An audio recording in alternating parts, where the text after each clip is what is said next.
तो political science optional की अगर हम बात करें, when we talk about political science optional, ठीक है, तो आज की क्लास में there will be basic understanding, there will basic हम बात करेंगे टॉपिक्स की, जिसमें हम स्टेप बाय स्टेप चीजों को आगे लेके चलेंगे, right. Step by step will carry forward the things. हम ऐसा नहीं है कि एक ही क्लास में सब कुछ करने की कोशिश करेंगे, धीरे धीरे हम टॉपिक्स को आगे बढ़ाएंगे, धीरे धीरे हम सब्जेक्ट को, कंपोनेंट को हम ग्रेजुअली आगे बढ़ाएंगे।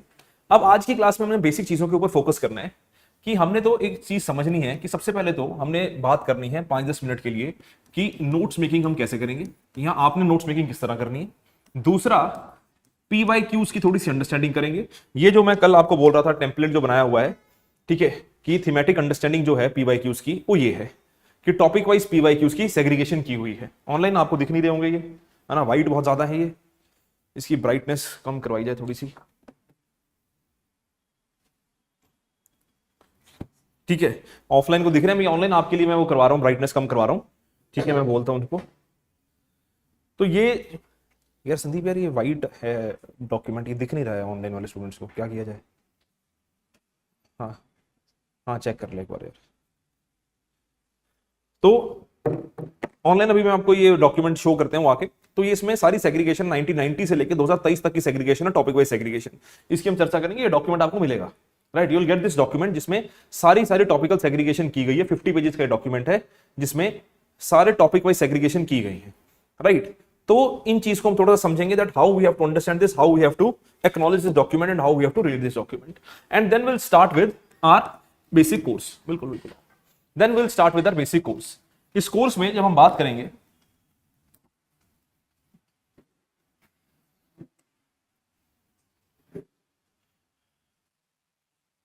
ठीक है, विल स्टार्ट द कोर्स। इसमें हम कुछ चीजों की आज चर्चा करेंगे, बड़ी बेसिक चीजों की आज हम चर्चा करेंगे। जिन बेसिक चीजों की हम चर्चा करेंगे आज की क्लास में, तो सबसे पहले तो हम समझेंगे कि what is the meaning of the word political. Word political and politics, कि इन शब्दों का मतलब होता क्या है, ठीक है। What is the meaning of the word politics और what is the meaning of the word political. दूसरी चीज हम बात करेंगे about a very basic framework, a very basic idea, that whether political science is a master science, किसको science कहा जाता है, whether it is a master science और not, and then will move to the topic, ठीक है, कि जिसमें हम स्टेट एंड गवर्नमेंट की ओरिएंटेशन करेंगे, what is the difference between state and government, and then will move towards the introduction of western political thought. Introduction of the western political thought, ये देख online ऐसे दिखता है, इसको इंपोर्ट कर देना, इसमें नोट्स में इंपोर्ट कर दे, इसको हो जाता है ना, जब वाइट ही दिखेगा फिर भी, वेरी गुड। ऑनलाइन अब ठीक है, दिख रहा डॉक्यूमेंट, अब ऑनलाइन अब डॉक्यूमेंट दिख रहा है आपको, अब मैं नहीं दिखूंगा फिर, हैं क्या है?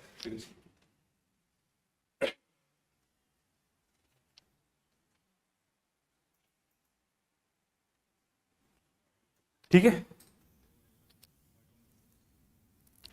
हाँ अब दिख रहा है, ठीक है, थैंक यू।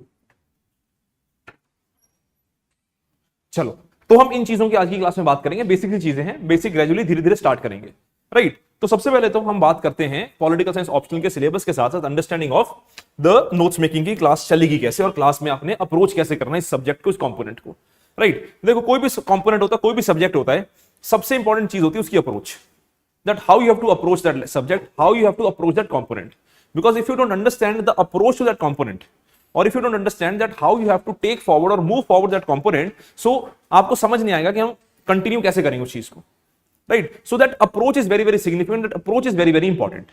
तो इस अप्रोच को समझते हैं कि हमने करना क्या है क्लास में और किस तरह से हमारी क्लासेस आगे चलेंगी, राइट। देखो, तो सबसे पहले तो हम स्टार्ट करेंगे अपने कंपोनेंट को पेपर 1 के पार्ट ए से। पेपर 1 के पार्ट ए से हम कंपोनेंट स्टार्ट करेंगे। तो जब हम पेपर 1 के पार्ट ए से स्टार्ट करेंगे, तो सबसे पहले हम उसमें वेस्टर्न पॉलिटिकल थॉट के आइडिया की बात करेंगे। Will talk about the western political thought, right, जिसमें हमारे कुछ 8-10 थिंकर हैं वेस्टर्न पॉलिटिकल थॉट में, उन चीजों की बात करेंगे। Now when we are talking about the thinkers like Plato, Aristotle, Machiavelli, ये बेसिक थिंकर्स हैं, इनकी हम स्टार्टिंग करते हैं, right. Will be talking about these thinkers. अब है क्या कि इनके बाद वेस्टर्न पॉलिटिकल थॉट में एक ट्रांजिशन आता है, ठीक है, वेस्टर्न पॉलिटिकल थॉट में एक ट्रांजिशन आता है, वो ट्रांजिशन लेके आता है वेस्टर्न पॉलिटिकल थॉट को मॉडर्न पॉलिटिकल थॉट में। मॉडर्न पॉलिटिकल थॉट में आपके थिंकर्स आते हैं हॉब्स, लॉक, रूशो, मिल, एक्सेट्रा एक्सेट्रा। अब ये जो सारे थिंकर्स हैं ना, ये लिबरल कैटेगरी में फॉल करते हैं। अब हम सिलेबस को कैसे अप्रोच करेंगे, जैसे आपका यूपीएससी का सिलेबस लिखा हुआ है, तो उन्होंने ना पेपर 1 का पार्ट ए का लास्ट टॉपिक है वेस्टर्न पॉलिटिकल थॉट और फर्स्ट टॉपिक है political science and it's approaches. हमने उसको डिफरेंट तरीके में करना है। हम सबसे पहले वेस्टर्न पॉलिटिकल थॉट करेंगे और लास्ट टॉपिक जो करेंगे पेपर 1 पार्ट ए का, वो करेंगे political science and it's approaches को। ठीक है, क्योंकि जब तक हम थॉट नहीं समझते तब तक हम कोई और चीज समझ नहीं सकते। तो हम क्या करेंगे, हम किस तरह से सिलेबस को अप्रोच करते हैं कि जब हम हॉब्स, लॉक, रूसो जैसे थिंकर करते हैं, इसके साथ ही हम लिबरलिज्म पढ़ लेते हैं। क्योंकि जो लिबरलिज्म के एंटीसीडेंट्स हैं, लिबरलिज्म के बेसिक प्रिंसिपल्स हैं ना, वो इन्हीं थिंकर से लेके आ रहे हैं। तो अगर मैं आपको पहले हॉब्स, लॉक, रूसो कराऊं, फिर मार्क्स पे चला गया, फिर बाकी थिंकर्स करवा दिए, फिर मैं आपको 1 महीने बाद बोलूंगा, 10 दिन बाद बोलूं, 15 दिन बाद बोलूं कि अब ना हम लिबरलिज्म दोबारा करेंगे, फिर हम हॉब्स, लॉक, रूसो से स्टार्ट करेंगे, उसका कोई सेंस नहीं बनता। तो हम इंटीग्रेटेड अप्रोच में इस चीज को लेके चलेंगे। तो जैसे ही हमने इन थिंकर्स को समझा, साथ ही हमने लिबरलिज्म पूरा कर लिया। अब हमारे पास थिंकर्स का भी आइडिया है, लिबरलिज्म की आइडियोलॉजीज का भी आइडिया है। अब हम समझेंगे कि मार्क्स क्यों आया। ठीक है, फिर हम समझेंगे मार्क्स क्यों आया। जैसे ही हमने समझ लिया मार्क्स क्यों आया, हमने साथ ही मार्क्सिज्म पढ़ लिया। वो एक अलग आइडियोलॉजी है जो आपके सिलेबस का पार्ट है, हम उसको मार्क्स के साथ ही इंटीग्रेट करके पढ़ रहे हैं। जैसे हमने मार्क्सिज्म पढ़ा, हमने कहा मार्क्सिज्म की गलतियां क्या थी, नियो मार्क्सिज्म, हमने ग्रामशी पढ़ लिया। आपका आइडियोलॉजी का पार्ट है neo Marxism, Marxism, neo Marxism साथ ही कवर हो गया। तो आपकी थॉट या थिंकर्स इनको कहते हैं और आइडियोलॉजीज ये साइमल्टेनियसली चलेंगे। बात समझ रहे मेरी, हाँ या ना? ठीक है, फिर हम हन्ना आरेंट थिंकर है उनकी बात करेंगे। फिर आपकी 1-2 आइडियोलॉजीज बचती हैं जो हम बाद में कर लेंगे, उसके साथ बात कर लेंगे। जैसे फेमिनिज्म बच गया, पोस्ट मॉडर्निज्म बच गया, ये बचे। एक आइडियोलॉजी है गांधीज्म। जब हम इंडियन पॉलिटिकल थॉट करेंगे, वहां महात्मा गांधी पढ़ेंगे, महात्मा गांधी की आइडिया को गांधीज्म कहते हैं। तो वहां पे जो बाकी बचाओ प्रिंसिपल है गांधीज्म का, वहां पढ़ लेंगे। तो ये अब क्लब करके पैटर्न से आपकी अप्रोच चलेगी। इसी अप्रोच के साथ सिलेबस जो है वो थोड़ा जल्दी भी कवर होता है और बेटर इंटीग्रेटेड अंडरस्टैंडिंग भी बनती है। बात समझ रहे मेरी, हाँ है ना? ठीक है ना? तो बेटर इंटीग्रेटेड अंडरस्टैंडिंग भी बनती है। तो आज की क्लास में हम स्टार्टिंग में इन ग्राउंड रूल्स को समझ रहे हैं। इनको हम कहते हैं ग्राउंड रूल्स। कि हम ग्राउंड रूल्स को समझ रहे हैं सिलेबस की अप्रोच की और हमारे क्लासेस की अप्रोच की। ठीक है, तो ये बेटर अंडरस्टैंडिंग आपकी बनेगी। जैसे ही हम पेपर 1 के पार्ट है, अब देखो लिबरलिज्म आपने पढ़ लिया। अब लिबरलिज्म में ना आपके सिलेबस में एक टॉपिक है थ्योरीज ऑफ स्टेट। उसमें दिया हुआ liberal theory of state, Marxist theory of state. आपने यहां पर लिबरलिज्म पढ़ा, हमने पढ़ा role of state. Role of state क्या है लिबरल थ्योरीज में। जैसे हमने role of state liberal theories में पढ़ लिया, थ्योरी ऑफ स्टेट का टॉपिक आपका 50% कंप्लीट हो गया। 50% आपका वो टॉपिक कंप्लीट हो गया। उसमें सिर्फ प्लूरलिस्ट थ्योरी ऑफ स्टेट जो है वो अलग बचता है। लिबरल थ्योरी ऑफ स्टेट पता है, मार्क्सिस्ट थ्योरी ऑफ स्टेट पता है, प्लूरलिस्ट थ्योरी ऑफ स्टेट उसका क्रिटिक है। आपके लिए वो आसान हो जाएगा। बात समझ रहे हो? तो वो एक इंटीग्रेटेड अप्रोच में आपका टॉपिक चल रहा है। ठीक है, तो इसी तरह आपका पेपर 1 का पार्ट ही चलेगा। पेपर 1 पार्ट ए के बाद हम मूव करते हैं पेपर 2 पार्ट ए पे। हम पेपर 1 पार्ट बी पे नहीं, हम पेपर 2 पार्ट ए पे मूव करते हैं। पेपर 2 पार्ट ए पे मूव करने की वजह क्या है? Again continuation. कि आपने लिबरलिज्म पढ़ा, अब आप लिबरलिज्म को समझते हो इंटरनेशनल रिलेशंस के एस्पेक्ट में। क्योंकि पेपर 2 पार्ट ए का सेकंड या थर्ड टॉपिक जो है वो बात करता है थ्योरीज इन इंटरनेशनल रिलेशंस, जिसमें थ्योरीज दी हुई है, आइडियलिज्म दिया हुआ है, रियलिज्म दिया हुआ है, लिबरलिज्म दिया हुआ है, मार्क्सिज्म दिया हुआ है, फंक्शनलिज्म दिया हुआ है। आपने यहां पे लिबरलिज्म भी समझा है, मार्क्सिज्म भी समझा है। उसकी एप्लीकेशन इन इंटरनेशनल रिलेशंस हम यहां समझते हैं। उसकी एप्लीकेशन, क्योंकि पेपर 2 में एप्लीकेशन है ऊपर वाले की, पेपर 2 में उसकी एप्लीकेशन है। तो यहां से एप्लीकेशन हम पेपर 2 के पार्ट ए में इंटरलिंक कर लेंगे। तो वो आपके लिए एक इजियर अंडरस्टैंडिंग बन जाएगी। ठीक है, फिर हम पेपर 2 पार्ट ए के बाद मूव करते हैं पेपर 1 पार्ट बी पे और लास्ट में हम कवर करते हैं paper 2 part B. Paper 2 part B हम लास्ट में इसलिए कवर करते हैं क्योंकि बिल्कुल ही करंट पर्सपेक्टिव से कवर किया जाता है कि जो उस टाइम तक करंट पर्सपेक्टिव की चीजें हो चुकी होंगी वो आपको इसमें कवर करवाई जाएंगी।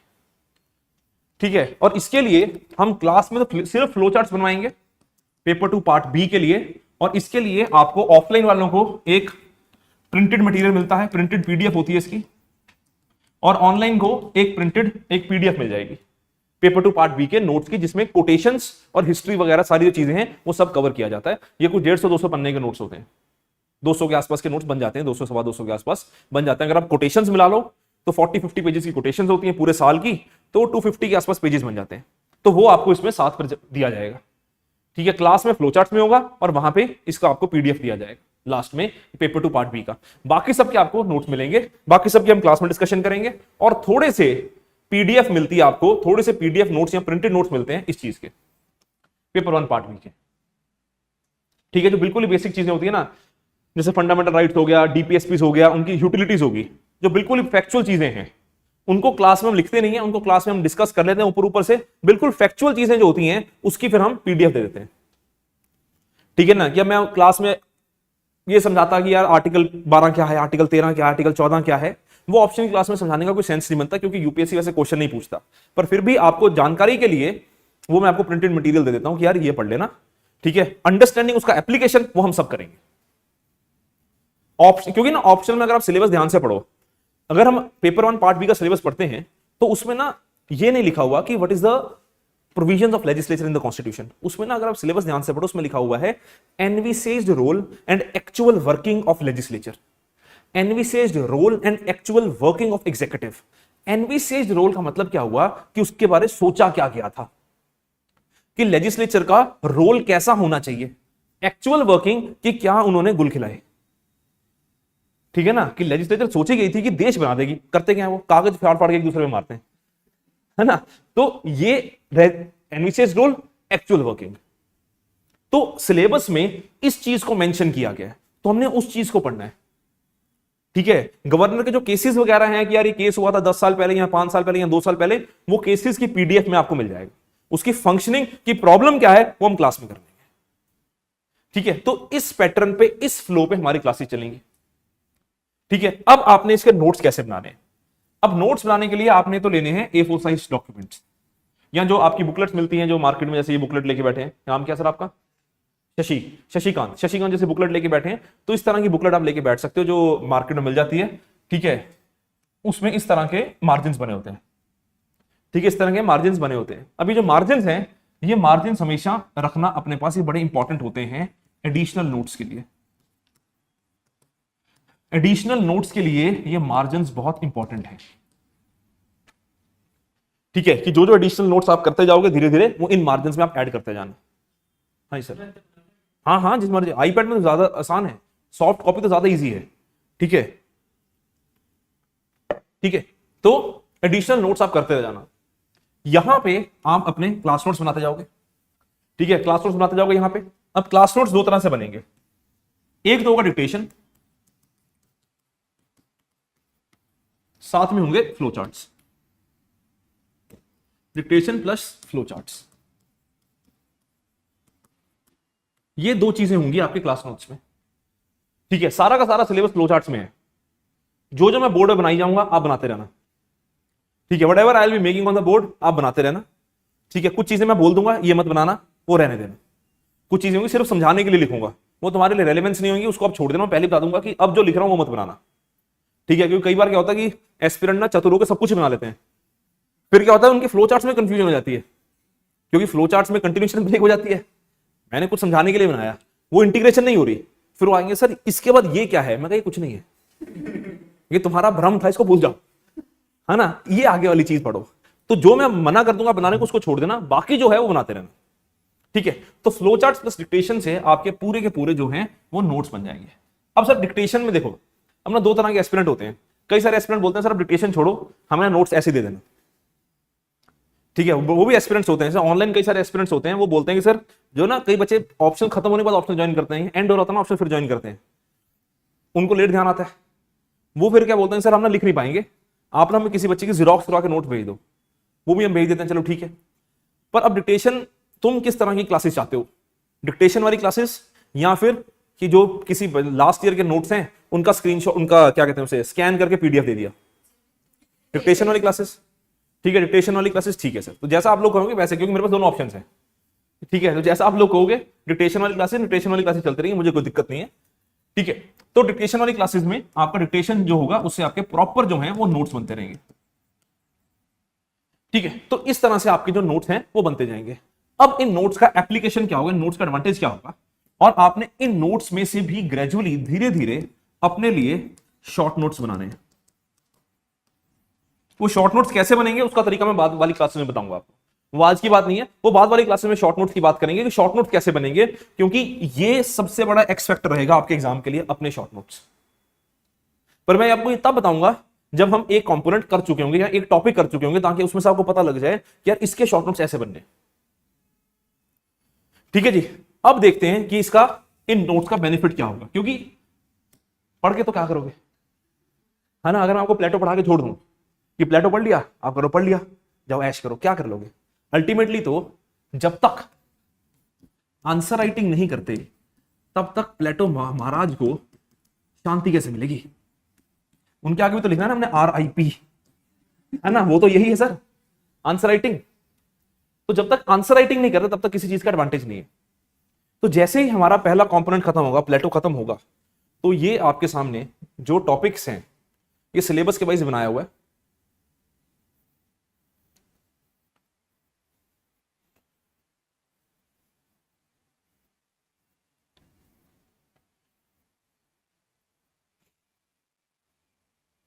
ये आ गया प्लेटो, वेस्टर्न पॉलिटिकल थॉट प्लेटो। अब आपके सामने प्लेटो के सारे क्वेश्चंस हैं। ठीक है, आपने सारे लिखने, अब सारे लिख दो, क्योंकि क्वेश्चंस की रेपिटेशन है। Reality is the shadow of ideas, ये ऐसा नहीं कि 1992 के बाद यूपीएससी पूछ नहीं सकता, यूपीएससी बिल्कुल पूछ सकता है। आपके सामने एग्जांपल देता हूं, 2005 state is individual writ large, 2006 state is individual writ large, same question. ठीक है, तो ये क्वेश्चन जो है ये आपके सामने रिपीट भी हो सकते हैं, तो ये सारी चीजें जो हैं आप देख सकते हो। तो ये आपके सामने क्वेश्चंस हैं, आपने इन सारे क्वेश्चंस को अटेम्प्ट कर देना है। 10-11 क्वेश्चन है, बड़ी चीज नहीं है ये। ठीक है, अब मैं आपको वैसे बता देता हूं, reality the shadow of ideas, इसका हम क्लास में आंसर लिख लेंगे एक तरह से, क्योंकि जब हम पढ़ेंगे ये इंपॉर्टेंट टॉपिक है, इसका आंसर कवर हो जाएगा। For no law ordinance is mightier than knowledge, ये भी कवर हो जाएगा, ये तो आज से स्टार्ट हो जाएगा, नॉलेज वाली बात आज से स्टार्ट हो जाएगी। अंटिल फिलोसफर्स आर किंग, ये कल की क्लास में समझ आ जाएगा।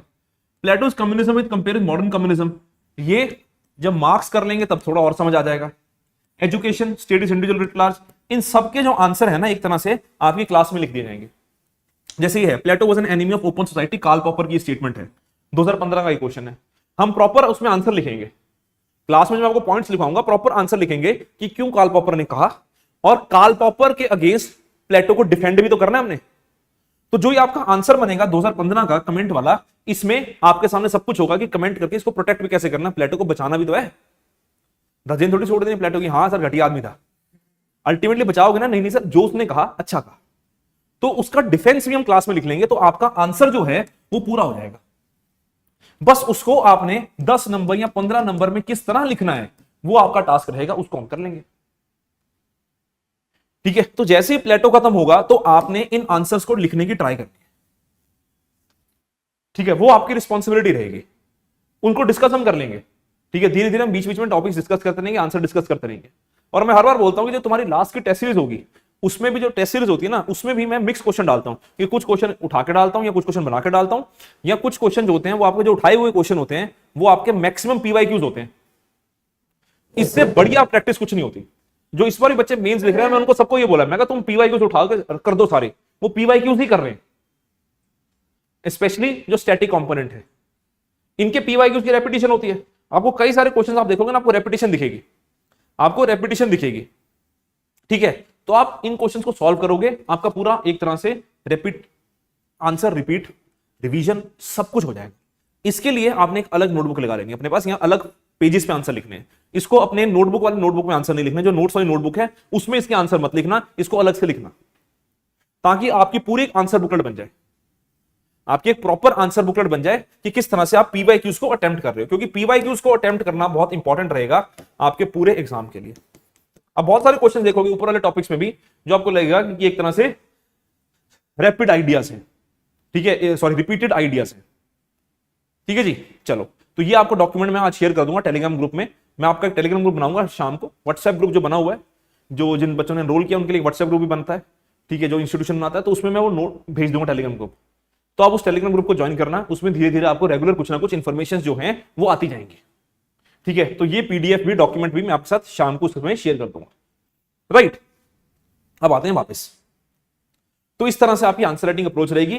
अब कुछ पहले आंसर्स, इनिशियल कुछ आंसर्स हम क्लास में लिखेंगे। ठीक है, हम क्लास में लिखेंगे जिसमें आपको बताऊंगा कि आंसर लिखना कैसे। ठीक है, चाहे फिर वो वेस्टर्न पॉलिटिकल थॉट हो, चाहे फिर इंडियन पॉलिटिकल थॉट हो, हर टॉपिक का एक एक आंसर हम क्लास में लिखेंगे। फिर उसके बाद आपका टास्क आएगा जहां पे आपने पीवाईक्यूज लिखने हैं। ठीक है, हम आंसर लिखेंगे, उसके बाद आपका टास्क आएगा हमने आंसर लिखने कैसे। ठीक है, अब से मैंने पिछले साल के बैच से मैंने ये शुरू किया है कि मैं एक एक आंसर खुद लिखवाता हूं। पहले मैं नहीं करता, पहले मैं एक स्टार्टिंग में समझा देता था, फिर बच्चे आंसर लिखते मैं चेक करता था। फिर मुझे लगा कि यार ये थोड़ा बच्चों को इसमें ड्रॉबैक मुझे पर्सनली लगा कि यार बच्चों को जितनी जल्दी आंसर राइटिंग इंप्रूव होनी चाहिए थी उतनी हुई नहीं। हर बैच में से कुछ सीखते हो ना आप, ठीक है ना। तो पिछले बैच में मैंने ये सीखा कि यार जितनी जल्दी आंसर राइटिंग इंप्रूव होनी चाहिए थी उतनी हुई नहीं, जितना कॉन्फिडेंस उनको बैच खत्म होने तक आना चाहिए था उतना आया नहीं। तो फिर इस बैच में नई चीज इंट्रोड्यूस करेंगे कि हर टॉपिक का एक आंसर हम क्लास में लिखेंगे, पीवाईक्यू। ठीक है, उस पीवाईक्यू के बाद फिर बाकी पीवाईक्यूज आप लिखेंगे, ताकि एक आपको फ्रेमवर्क पता लग जाए, इस तरह से फ्रेमवर्क करना है, इस तरह से इस आंसर को अप्रोच करना है, क्वेश्चन को डीकंस्ट्रक्ट कैसे करना है, क्वेश्चन को समझना कैसे।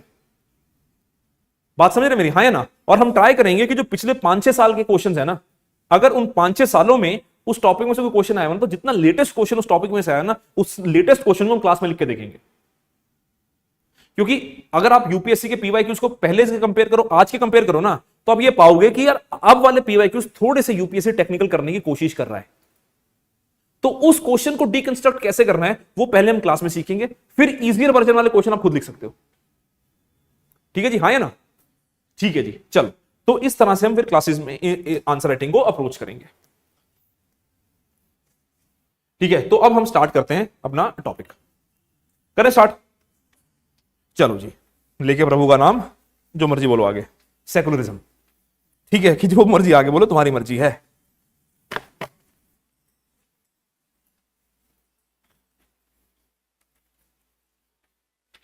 आपका इससे पहले भी किसी का 11 से 2 का जीएस बैच भी चलता है?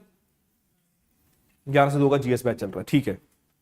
तो 11 से 2 जीएस बैच में 2.5 साढ़े 4 ऑप्शनल। इसमें तुम्हारी थकान हो जाएगी कभी कभी, होता ना कि यार क्या यार आज मन नहीं कर रहा, ठीक है ना, कोई दिक्कत नहीं है, मन मार के आना है। ठीक है, अगर सोच लिया कि यार आज छोड़ो यार, तो टॉपिक मिस हो जाएगा, उसका कोई सेंस नहीं बनेगा। तो मैं क्लास में जो बच्चे मेरे से पढ़े हुए एस्पिरेंट्स, कुछ शक्लें मुझे दिख रही है, मेरे से क्लासेस लगा चुके हैं, कुछ ने नहीं लगाई हुई। तो मैं वैसे ही बता देता हूं कि यार मेरी क्लास में चाय पानी कॉफी सब अलाउड होता है। ठीक है, चाय लानी है, पानी लाना है, मैं भी तो पी रहा हूं यार, तुम भी पियो, इक्वालिटी। ठीक है ना, चाय कॉफी पानी जो मर्जी लाओ, खाना पैटी पुटी सब लाओ, मेरे को दिक्कत नहीं है, चुपचाप खाई जाओ यार। ठीक है, कंडीशन सिर्फ एक होती है कि चाय लाए हो, कॉफी लाए हो, जो मर्जी लेके आओ, जब क्लास खत्म होगी तो अपना जो कप है या प्लेट है वो क्लास में साथ लेके वापस जाओ। ये नहीं है कि हाथ धो के साफ टिश्यू पेपर फेंक दिया, साफ करने तो आ ही जाएंगे। भाई मेरे को गालियां देते हैं सब, मेरे को बोलते हैं ऑफिस बॉयज, रात सर कंप्लेंट करते हैं, सर अनुज सर की क्लास में से ना बहुत सर गंद निकलता है। ठीक है, क्योंकि बच्चे भूल जाते हैं, कहीं चाय पी के लाइन लगा के चले जाएंगे, ऐसे ही छोड़ जाएंगे। तो वो मत करो, बाकी चाय कॉफी लेके कुछ क्लास में जो मर्जी करो, मेरे को कोई दिक्कत नहीं उस चीज से। ठीक है ना, क्योंकि 2 बजे तक क्लास लगाओगे, फिर आधे घंटे का गैप भी नहीं है पूरा। फिर कई बार हमें होता है कि कई बार यार यहाँ वाली टॉपिक बोरिंग लगेगा, कई बार जीएस वाला टॉपिक बोरिंग लगेगा, सच है। ठीक है ना, और जीएस वाला तो बोरिंग लग भी सकता है कई बार, क्योंकि कई सब्जेक्ट होते हैं ना जिसमें आपका इंटरेस्ट नहीं बनता जीएस में, तो बोरिंग लगता है टॉपिक। कई टीचर की कई तो टीचर्स की क्लास बोरिंग लगती है, हमें भी लगती थी, कोई टीचर की क्लास बोरिंग लगती थी, पर हम मन मार के जाते थे कि यार जाना तो पड़ेगा। तुम्हें भी होता होगा कोई ना कोई टीचर, है ना, धीरे धीरे नाम पूछ लूंगा तुमसे, कोई बात नहीं, है ना, कि कौन सा टीचर है जिसकी क्लास तुम्हें बोरिंग लगती है। ठीक है, फिर मैं उनको जाके बताऊंगा कि यार क्या कर रहे हैं। ठीक है, चलो। तो सबसे पहले हम बात करते हैं आइडिया ऑफ पॉलिटिकल साइंस की।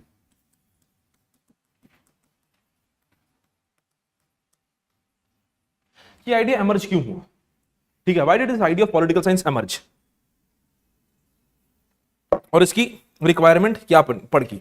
आपने अक्सर सुना होगा about the understanding of political science, political theory, political philosophy, इन सब चीजों की आपने बात सुनी होगी, है ना, हाँ या ना।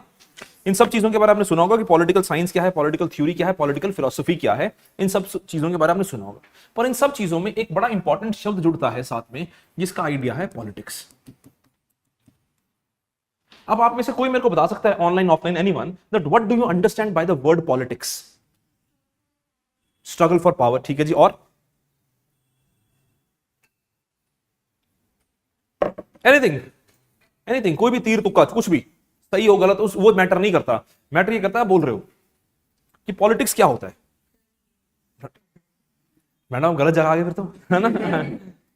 Politics politics dirty game, politics is very important, it's a very essential idea. देखो आप चीज समझो, आप तो पॉलिटिकल साइंस के स्टूडेंट हो, आपके लिए तो पॉलिटिक्स दुनिया में अनिवार्य है, it is very very important for you. Everything in this world is political. आप फेमिनिज्म पढ़ोगे, फेमिनिज्म में एक आइडिया है कि personal is political, political is personal. Personal is political का आइडिया है फेमिनिज्म में, कि जो आपके घर के अंदर भी हो रहा है ना वो भी पॉलिटिकल है, नथिंग इज पर्सनल,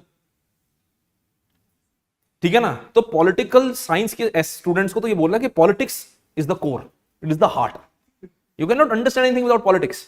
क्योंकि जब तक किसी चीज पे पॉलिटिक्स ना, जब तक किसी चीज को पॉलिटिकल ना बनाया जाए ना, तब तक उस चीज की वैल्यू नहीं पड़ती है। जैसे फेमिनिस्ट बोलते हैं, फेमिनिस्ट ने कहा कि सर घर में पावर इक्वेशन जो है ना, कि मेल डिसाइडिंग फैक्टर है या मेल डिसीजन मेकिंग करेगा, फीमेल डिसीजन मेकिंग नहीं करेंगे। आप देखो ना आपके घर में भी ये सिस्टम होता होगा कि मम्मी से बात कर रहे हैं, मम्मी समझा रहे हैं, मम्मी बोल रहे हैं, फिर बीच में एक आवाज आती है जिनको पिताजी कहा जाता है ना। तो फादर कुछ बोलते हैं, आपके मदर भी शायद चुप हो जाते होंगे कभी कभी, हर बार नहीं कभी कभी, ठीक है। तो कभी कभी वो भी चुप हो जाते होंगे और फिर वो बोलते होंगे कि उन्होंने कह दिया ना। तो ये पावर कहां से आई, और ये उनको कैसे पता, और वो कौन है डिसाइड करने वाले, है ना। ऐसा बोलना नहीं है, ऐसा सिर्फ समझना है ना, ऐसा सिर्फ समझना है। तो बात यह है कि उनको इतनी पावर किसने दी, तो फेमिनिस्ट बोलते हैं ये भी तो पॉलिटिकल है। तो everything is political, nothing is political in this world, ठीक है। जैसे लोग अब जैसे हीनियस क्राइम्स हैं, जैसे रेप है, इज द हीनियस क्राइम, ठीक है, एवरीवन एग्रीज विद दैट, ठीक है। बट पीपल से कि when anyone or any politician start talking about rapes or starts talking about कि यार उस स्टेट में ऐसा होगा, उस स्टेट में ऐसा होगा, and they start go and meet the rape victims, ठीक है, और रेप सर्वाइवर्स, तो लोग बोलते हैं कि नहीं नहीं सर ये तो पॉलिटिकल है, इसको नहीं करना चाहिए। It should be politicised, because if it is not politicized then how the rules will be changed? If Nirbhaya rape case would not have been politicized then how the rules would have been changed? So everything in this world is political, nothing is apolitical, ठीक है। तो जो politics है ना, ये आपका core essence है, और इस कोर एसेंस के लिए हम पॉलिटिकल साइंस जैसी चीज को पढ़ते हैं। इस पॉलिटिक्स को समझने के लिए हम साइंस की पॉलिटिकल साइंस चीजों को पढ़ते हैं। अगर हम बोलेंगे पॉलिटिक्स की कोई एसेंशियल डेफिनेशन है, तो पॉलिटिक्स की कोई एसेंशियल या एक डेफिनेशन नहीं है। There is no one definition, no one idea of politics, there is no one meaning of word politics, ठीक है। If you understand the theory, so people say that politics is an essentially contested concept. It is an essentially contested concept. Why we say it is an essentially contested concept?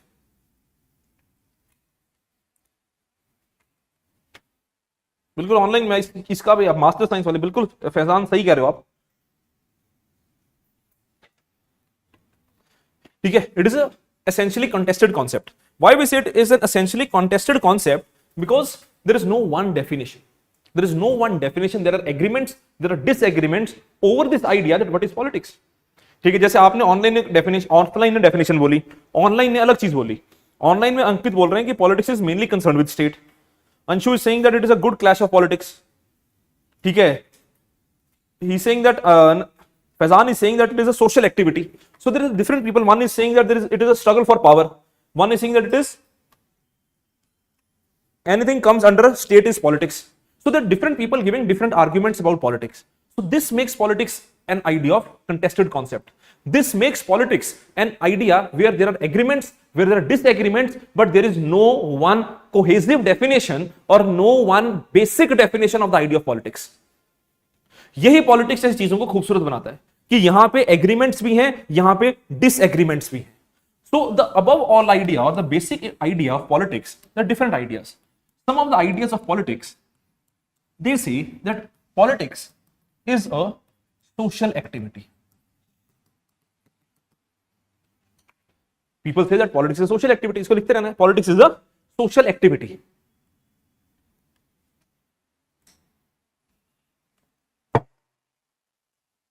Right, why it is a social activity. अब ये बड़ा important है, इसको समझना ध्यान से, बड़ा अच्छी चीज है ये कि why politics is a social activity. When we say politics is a social activity, what we understand out of this context is that what politics tries to do, what is the purpose of politics. आप देखो ना हमारे देश में politicians हैं, इनका असली purpose क्या है? It is not to obtain only power, it is one purpose, but what is the other purpose of this politicians और द पॉलिटिक्स? बहुत बढ़िया, wellbeing of the society, wellbeing of the people. So when we say that politics is a social society, अब देखो ना जितने भी politician है ना, जब ये इंटरव्यू देते हैं ना, असलियत तो हम सबको पता है इनकी, है ना। पर जब ये इंटरव्यू देते हैं ना तो ये एक बात बोलते हैं कि हम तो जन सेवा के लिए आए हैं, मेरा बचपन से ही सपना था जन सेवा करना, ठीक है ना, हम तो लोगों की भलाई के लिए आए हैं। तो सोशल एक्टिविटी क्यों बनती है? क्योंकि पॉलिटिक्स का एक कोर कॉन्टेस्ट है, एक असेंशियल आइडिया है, वो असेंशियल आइडिया है wellbeing of society, welfare of people, ठीक है। So when we say it is a social activity because it is related to the idea of welfare of people, it is related to the idea of welfare of people.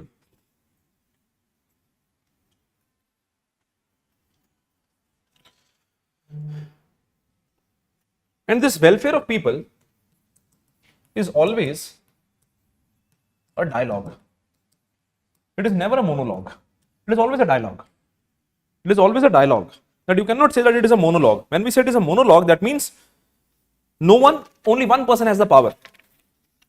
ठीक है, but it is a dialogue. Dialogue में क्या होता है कि dialogue में there is a sense of conversation, it is not complete conversation, it is a sense of conversation, ठीक है। जैसे for example this class is not a monologue, this class is a dialogue, it is not conversation, it is not a monologue. Monologue would have been कि मैं आया हूं, मैं बोली जा रहा हूं, तुम चुप जगह बैठे हो, तुम बोल ही नहीं सकते। जैसे फॉर एग्जांपल आपने वो देखी ना प्यार का पंचनामा, कार्तिक आर्यन वाला, जो मोनोलॉग है 7-8 मिनट का, है ना, कह रहा प्रॉब्लम क्या है, मैं बताता हूं इनकी प्रॉब्लम, ठीक है। वो 7-8 मिनट चुप ही नहीं होता आदमी, वो मोनोलॉग है। डायलॉग क्या है कि मैं जब तक बोल रहा हूं तब तक तुम चुप बैठे हो, फिर तुम आगे से जवाब दे रहे हो, मैं बोल रहा हूं, तो वो डायलॉग हो गया। कन्वर्सेशन क्या होता है कि एक लाइन मैंने बोली, एक लाइन तुमने बोल रही, और मेरा सेंस ऑफ डिस्कोर्स डिपेंड करता है कि तुम क्या जवाब दे रहे हो। डायलॉग में ये जरूरी नहीं है कि ये हो, कन्वर्सेशन में ही होगा कि अब मैं इसे पूछ रहा हूं कि तुम्हारा हाल क्या, नाम क्या तुम्हारा सर, कार्तिक से मैंने पूछा तुम्हारा हाल क्या, कार्तिक बोला बढ़िया सर आप बताओ, मैं बढ़िया, ठीक है। अब मैं इसे पूछूंगा क्या कर रहे हो आजकल, ये उसका जवाब देगा, ये मेरे से, ये कन्वर्सेशन होगी। तो सेंस ऑफ जो कन्वर्सेशन है ना वो उसी डायरेक्शन में फ्लो करेगी जिसमें दोनों चाहते हैं फ्लो करें। डायलॉग में ऐसा जरूरी नहीं होता, ठीक है। तो पॉलिटिक्स में it is an idea of dialogue, it is not a monologue, ठीक है। So it becomes a very important social activity. Then this politics is also understands and also talks about an idea of capturing power. Another idea of politics is capturing power, which is again a very important idea of politics.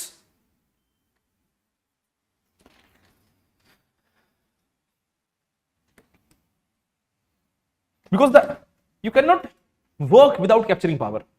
आप सब यहां पे क्यों हो, ठीक है। आप में से कोई लोग होंगे जो कहेंगे सर हम देश की भलाई करना चाहते हैं, है ना, मान लिया मैंने तुम कह रहे हो मैं मान लेता हूं, ठीक है।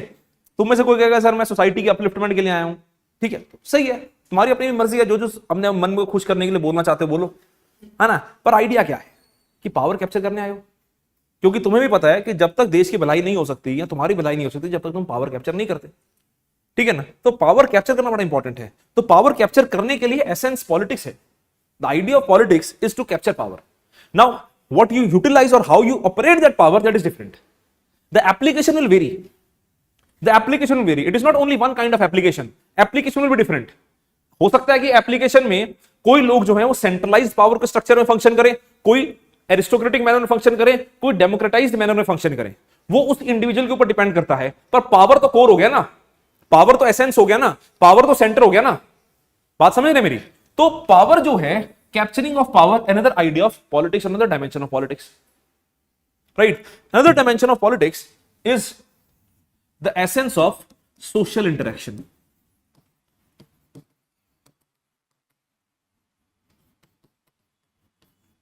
essence of social interaction,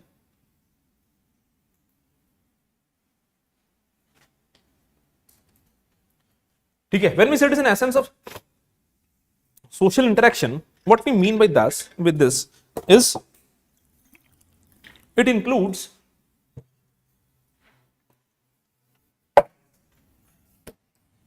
social interaction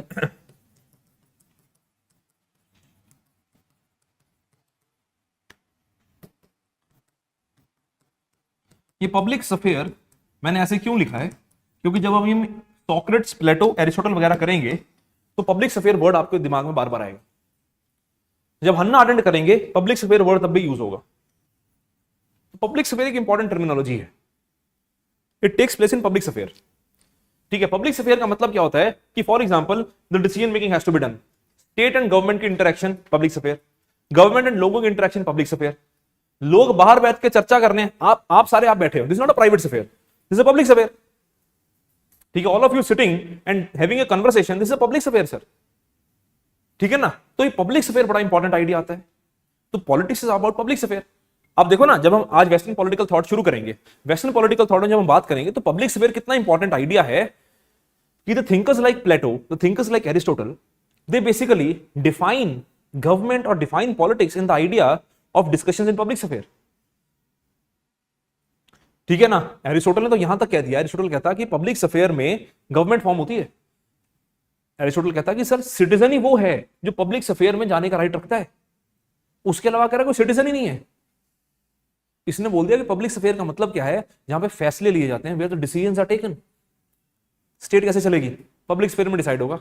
laws कैसे बनेंगे, पब्लिक अफेयर में डिसाइड होगा। कह रहा और जो पब्लिक अफेयर में नहीं जा सकता वो सिटीजन ही नहीं है। इसीलिए एरिस्टोटल ने क्या बोल दिया, एरिस्टोटल कहता कि children, slaves, old people and women are not citizens. उसने विमेन को भी सिटीजनशिप की कैटेगरी से निकाल दिया, बच्चों को निकाल दिया, स्लेव्स को निकाल दिया, ओल्ड पीपल को निकाल दिया, सीनियर सिटीजन्स को। क्यों? कह रहा कि they are not rational enough, they are not productive enough to go in a public affair and have discussions.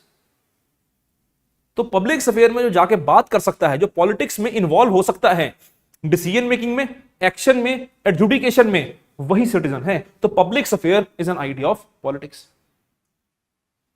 Greek idea की बात कर रहा हूं, आज भी ये चलता है।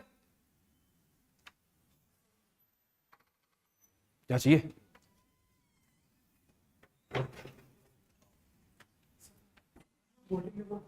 बिल्कुल है। ठीक है, एप्लीकेशन प्राइवेट हो जाती है, स्टेट टू स्टेट डिपेंड करता है ना। हमारे यहाँ पे नहीं, इनडायरेक्ट इलेक्शंस नहीं, हमारे यहाँ पे सीक्रेट वोटिंग का कॉन्सेप्ट है। ठीक है ना, पर पब्लिक अफेयर में आप वोटिंग सिर्फ ये नहीं है ना जाके वोट डाल रहे, वोटिंग में आपकी, आप पॉलिटिकल साइंस में हम पढ़ेंगे, जब हम वोटिंग की बात करते हैं, हम उसमें इंटरेस्ट आर्टिकुलेशन की बात करते हैं, एग्रीगेशन की बात करते हैं, मोबिलाइजेशन की बात करते हैं कि आप फॉर एग्जांपल एक पॉलिटिकल पार्टी से जुड़े हो, उस पॉलिटिकल पार्टी के आइडियाज को आगे स्प्रेड करना, लोगों तक पहुंचाना, फिर लोगों को बूथ तक लेके जाना, फिर वोट डलवाना, वो सारा एक वोटिंग प्रोसेस होता है। तो पब्लिक अफेयर ही हुआ। आप इंडिविजुअलिस्टिक पैटर्न से देखोगे तो उसमें आप सिर्फ जाके वोट डाल रहे हो, वो सीक्रेट मैटर हो गया, वो अलग चीज हो गई। पर जो उसका पूरा प्रोसेस है कि आप इतने मोटिवेटेड क्यों हुए, आप घर भी तो बैठ सकते हो वोट डालने के टाइम पे, आपको कोई सरकार थोड़ी किडनैप करके लेके जा रही है, भैया आज तो वोट डालनी पड़ेगी, खुद जा रहे हो ना।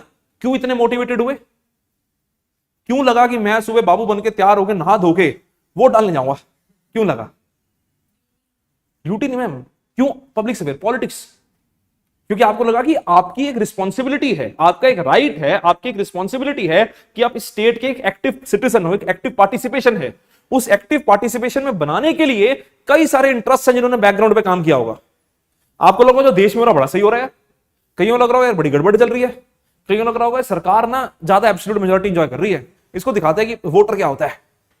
ठीक है ना, सबके अपने अपने इंटरेस्ट रहे होंगे, और जो बैकग्राउंड से लेके एंड रिजल्ट तक कि आप बूथ पे खड़े हुए, आपने बटन प्रेस किया, रिजल्ट आया, वो सारा एक पब्लिक डिस्कोर्स है, वो प्राइवेट डिस्कोर्स नहीं है, वो सब एक पब्लिक डिस्कोर्स है। ठीक है, तो ये सारा एक पॉलिटिक्स का हिस्सा है, ये सारा एक पॉलिटिकल अफेयर का हिस्सा है, इसी को हम पब्लिक अफेयर कह रहे हैं। बिल्कुल आता है सर। ठीक है, until unless it is not violent, peaceful है, चल रहा है। हमारे देश में पीसफुल चलता है, दुनिया में वायलेंट भी चलता है। वहां तो राष्ट्रपति को गोली मार देते हैं, है ना, फिर कहते हैं कि हम दुनिया की सबसे बेस्ट डेमोक्रेसी है। हमारे यहाँ पे थोड़ी होता है कुछ ऐसा, हमारे यहाँ तो अखियों से गोलियां बजती हैं, वो पार्लियामेंट में, बाकी सब तो चल रहा है बढ़िया, है ना।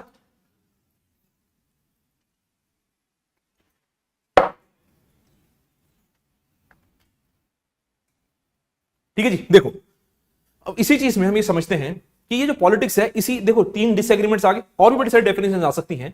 तो यही सारे जो डिफरेंट आइडियाज हैं, यही पॉलिटिक्स को एक तरह से एक एसेंशियली कंटेस्टेड कॉन्सेप्ट बनाते हैं, एक एसेंशियली कंटेस्टेड कॉन्सेप्ट बनाते हैं। जो idea of essentially contested concept है ना, this idea of essentially contested concept was given by W.B. Gallie. ये W.B. गॉल ने दिया हुआ आइडिया है of essentially contested concept. W.B. Gallie, G-A-L-L-I-E, W.B. Gallie. ठीक है, he has given this idea of essentially contested concept. Now in political science there are so many essentially contested concepts. ठीक है ना, there are so many essentially contested concepts. आप देखो entire political science और the theories of political science are an entirely contested concept, ठीक है ना। In political science there are different theories. For example justice, democracy,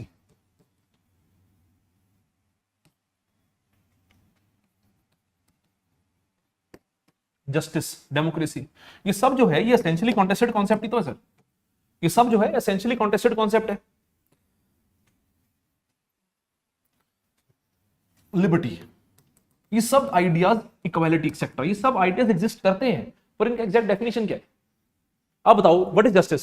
justice is a very important aspect, you need to understand that entire paper one part A, the most important concept. अगर आप syllabus देखते हैं ना paper one part ए का, आपको दिखेगा thinkers दिखेंगे, अलग अलग दिखेंगे, ठीक है, थ्योरीज दिखेंगी, कॉन्सेप्ट ऑफ जस्टिस दिखेगा, कॉन्सेप्ट ऑफ लिबर्टी दिखेगी, पर एक सबसे इंपॉर्टेंट चीज है, the entire crux of paper one part A is the idea of justice. Plato ने स्टेट क्यों बनाई थी? जस्टिस के लिए। प्लेटो कहता स्टेट जो है ना खराब है हमारी, हमें एक आइडियल स्टेट चाहिए which should be a just state. Aristotle कहता थोड़ा सा चेंज कर देते ज्यादा बढ़िया रहेगा। मकाइवली कहता कि हमारी स्टेट में ना गड़बड़ है, हम इसको बदल देते हैं, फिर हम एक यूनिफाइड इटली बनाएंगे जो कि एक प्रॉपर जस्ट स्टेट होगी जिसमें रूलर पावरफुल होगा। हॉब्स कहता लोगों से पूछ लेते हैं थोड़ा सा, सोशल कॉन्ट्रैक्ट क्यों चाहिए कि लोगों की लाइफ सिक्योर्ड रहे, स्टेट भी अच्छी हो। लॉ कहता कि यार लोगों से तो पूछ लिया, पर सिर्फ एक आदमी को पावर क्यों देनी है, सरकार बनवा देते हैं, सरकार बनवा दी। मार्क्स कहता ये कहां का जस्टिस हुआ, मार्क्स कहता ये कहां का जस्टिस हुआ कि कुछ लोग सरकार चलाई जा रहे हैं, डेमोक्रेसी कैसी हुई है। मार्क्स कहता कि कम्युनिज्म डेमोक्रेसी है, ठीक है, कम्युनिज्म डेमोक्रेसी है, क्योंकि आप हिसाब लगाओ देश में कौन ज्यादा है न्यूमेरिकली देखा जाए, जो लोग रूल करते हैं या जो लोग रूल्ड होते हैं, रूल्ड। तो मार्क्स कहता डेमोक्रेसी क्या होती है, जिसमें ज्यादा लोगों की पावर हो। तो रूल्ड सही है, रूल्ड की पावर होनी चाहिए या रूलर्स की पावर होनी चाहिए, रूल्ड की। कह रहा ये डेमोक्रेसी है, कह रहा अगर ऐसी डेमोक्रेसी आती है तभी जस्टिस आएगा, ठीक है। तो वेस्टर्न पॉलिटिकल थॉट सारा जो हम पढ़ रहे हैं जस्टिस के कॉन्सेप्ट पे पढ़ रहे हैं। इंडियन पॉलिटिकल थॉट में आ जाओ, धर्मशास्त्र है, कौटिल्य है, अर्थशास्त्र है, ये सब क्या बात कर रहे हैं, ये एक अच्छी स्टेट की बात कर रहे हैं, जस्ट स्टेट की बात कर रहे हैं। कौटिल्य क्या कहते हैं अपने अर्थशास्त्र में, कौटिल्य कहते हैं कि राजा का धर्म क्या है कि एक स्टेट अच्छी हो। उनका स्टेटमेंट है कि in the happiness of the king lies in the happiness of the people. What is the happiness of the people, just state, ठीक है। बुद्ध भी तो ये कह रहे हैं, बुद्ध भी कह रहे हैं कि यार स्टेट कौन सी अच्छी है, जहां पे सर सबको बराबरी मिले, जस्टिस हो, किसी के साथ कुछ गलत ना हो, ठीक है। बाबा साहेब, महात्मा गांधी, वो तो सर अपनी जान गवा बैठे एक तरह से स्टेट, जस्ट स्टेट बनाने के चक्कर में, संविधान लिख दिया जस्ट स्टेट के लिए। तो सारे पॉलिटिकल थ्योरी का पेपर वन पार्ट ए का क्रक्स इज जस्टिस है। जितना भी हम पढ़ रहे हैं इसीलिए पढ़ रहे हैं कि तुम लोग जब ब्यूरोक्रेसी में आओ, तुम लोग जब सरकार बनाओ, सरकार तो तुम लोग ही होगे, वो तो 5 साल के बाशिंदे हैं, आज हैं कल नहीं है, तुम परमानेंट हो, ठीक है। और अगर सही तरीके से जाओगे, अगर फेक सर्टिफिकेट बना के जाओगे पकड़ जाओगे, है ना, अगर सही तरीके से जाओगे तुम तो परमानेंट हो, ठीक है ना। तो सर आप ये देखो कि जस्टिस के कॉन्सेप्ट में तो स्टेट की है, जस्टिस के कॉन्सेप्ट में तो आइडिया बिठाया हुआ इन्होंने। तो ये जो सारा आइडिया है, पर क्या जस्टिस की एक डेफिनेशन है, आप बताओ what according two is the idea of justice, क्या है जस्टिस का आइडिया आपके अकॉर्डिंग, इक्वालिटी, फिर इक्वालिटी का आइडिया क्या है, जस्टिस। ऑनलाइन ऑफलाइन जस्टिस क्या है, फ्रीडम, फिर लिबर्टी क्या हुआ madam, all are equal in eyes of law. पर ये एक एस्पेक्ट ऑफ जस्टिस हो गया ना, सिर्फ आपने लॉ की बात कर दी, है ना। सोसाइटल जस्टिस भी तो कुछ हो सकता है, ये उससे अलग डेफिनेशन होगी, पर डेफिनेशन वो भी ठीक है, डेफिनेशन ये भी ठीक है। तो जस्टिस की भी कोई यूनिवर्सल अंडरस्टैंडिंग थोड़ी है, जस्टिस की भी यूनिवर्सल अंडरस्टैंडिंग थोड़ी है। आप खुद हिसाब लगाओ, एक ना थिंकर है रॉल्स, आपके सिलेबस का पार्ट है रॉल्स ने ट्राई किया यूनिवर्सल अंडरस्टैंडिंग ऑफ जस्टिस देने की, ये लिखना मत, सिर्फ समझ ले, सुन ले रहा।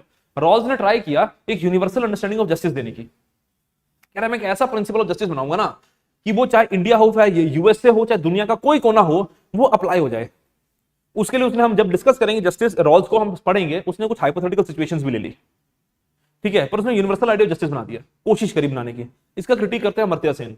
अमर्त्य सेन का नाम सुना आपने, है ना, नोबेल लॉरेट हैं, भारत के हैं, नोबेल लॉरेट हैं, अमर्त्य सेन। अब आप खुद बताओ, इसके अकॉर्डिंग आप भी समझो, इसके अकॉर्डिंग आप भी समझो कि फॉर एग्जाम्पल 3 लोग हैं, ए बी सी, ठीक है, एक फ्लूट है, बड़ी फेमस एग्जांपल है, एक फ्लूट है, अमर्त्य सेन की दी एग्जांपल है ये।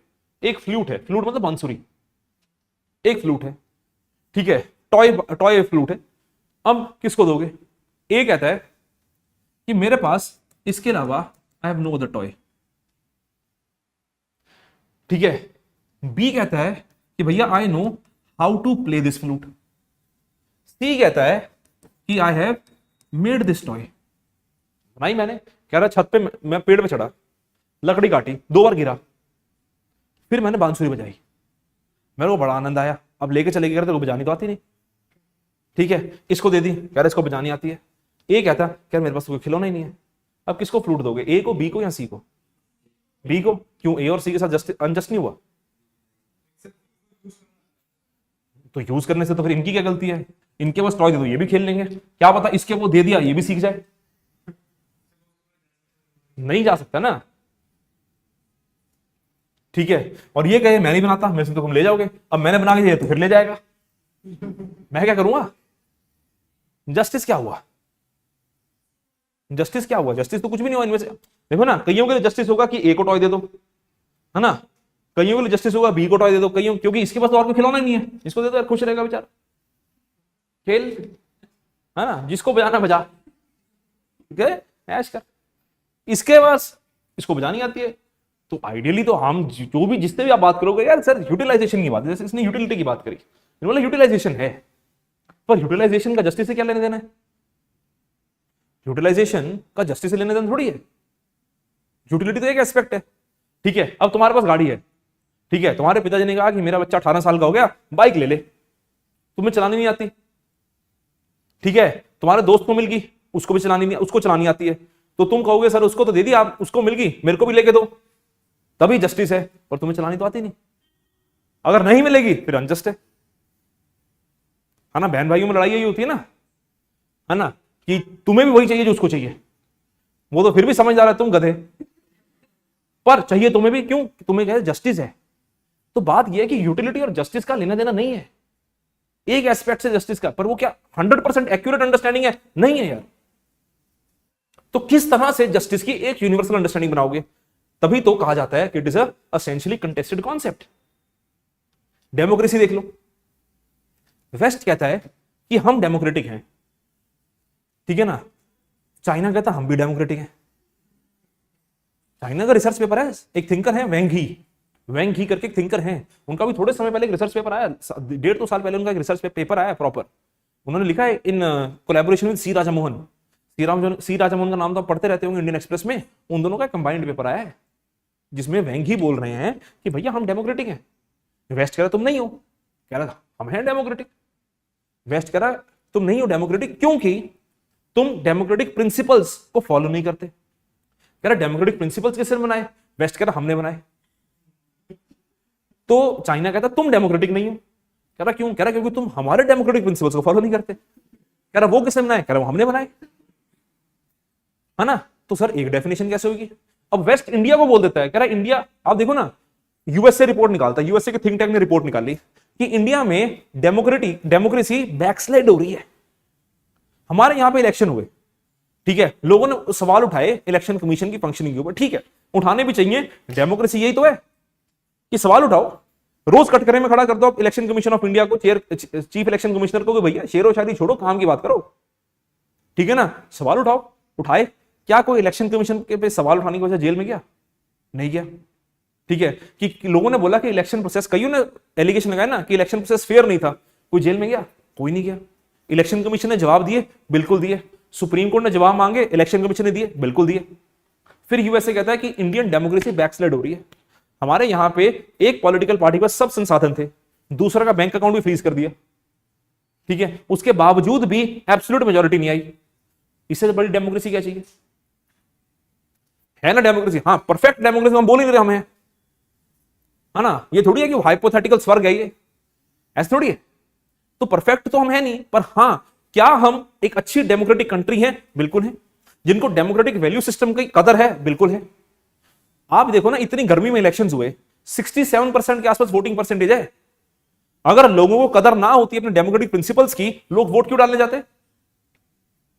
ठीक है, चंडीगढ़ जैसे शहर में जो ऑर्गेनाइज शहर माना जाता है, उसमें पोलिंग बूथ के सामने 1.5 घंटे की लाइन खड़ी है, लगी हुई है।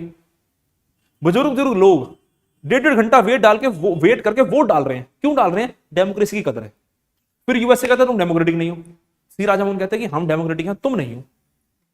कह रहे कैसे? कह रहा क्योंकि हमारा डेमोक्रेटिक स्ट्रक्चर इस बेसिस पे खड़ा है, जो हो सकता है तुम्हें ना अच्छा लगता हो। तो फिर डेमोक्रेसी क्या होगा? हमारे यहां पे लीडर ऑफ ऑपोजिशन जो अब हैं, उन्होंने कन्याकुमारी से लेकर कश्मीर तक यात्रा निकाली, गुजरात से लेकर मणिपुर तक यात्रा निकाली, एक भी अटैक हुआ? वहां पे प्रेसिडेंट, एक्स प्रेसिडेंट स्पीच दे रहा है, कान के पास ठीक है ना, कहां डेमोक्रेसी? फिर वो कहते हैं कि हम डेमोक्रेटिक हैं, तो डेमोक्रेसी भी तो कंटेस्टेड कॉन्सेप्ट हो गया। लिबर्टी, लिबर्टी भी कंटेस्टेड कॉन्सेप्ट है। कितनी लिबर्टी? यूएसए कहता है एब्सोल्यूट फ्रीडम ऑफ स्पीच होनी चाहिए, इंडिया कह रहा है भैया एब्सोल्यूट तो हमें बर्दाश्त नहीं है।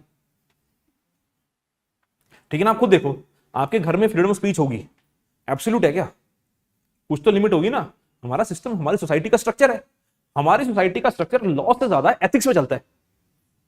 हमारा सोसाइटी स्ट्रक्चर है, ठीक है ना। लॉज कहते हैं कि भैया 18 साल के बाद आप एडल्ट हो जाते हो, ठीक है, आप घूमने जाओ, लड़का लड़की हैं, घूमने जाओ, पिक्चर देखने जाओ, ठीक है, हाथ में हाथ डाल के घूम रहे होते हैं एलांटे मॉल में, सामने से कोई बुजुर्ग आता है, लड़का लड़की का ऑटोमेटिकली हाथ दूर हो जाता है, साइड हो जाते हैं।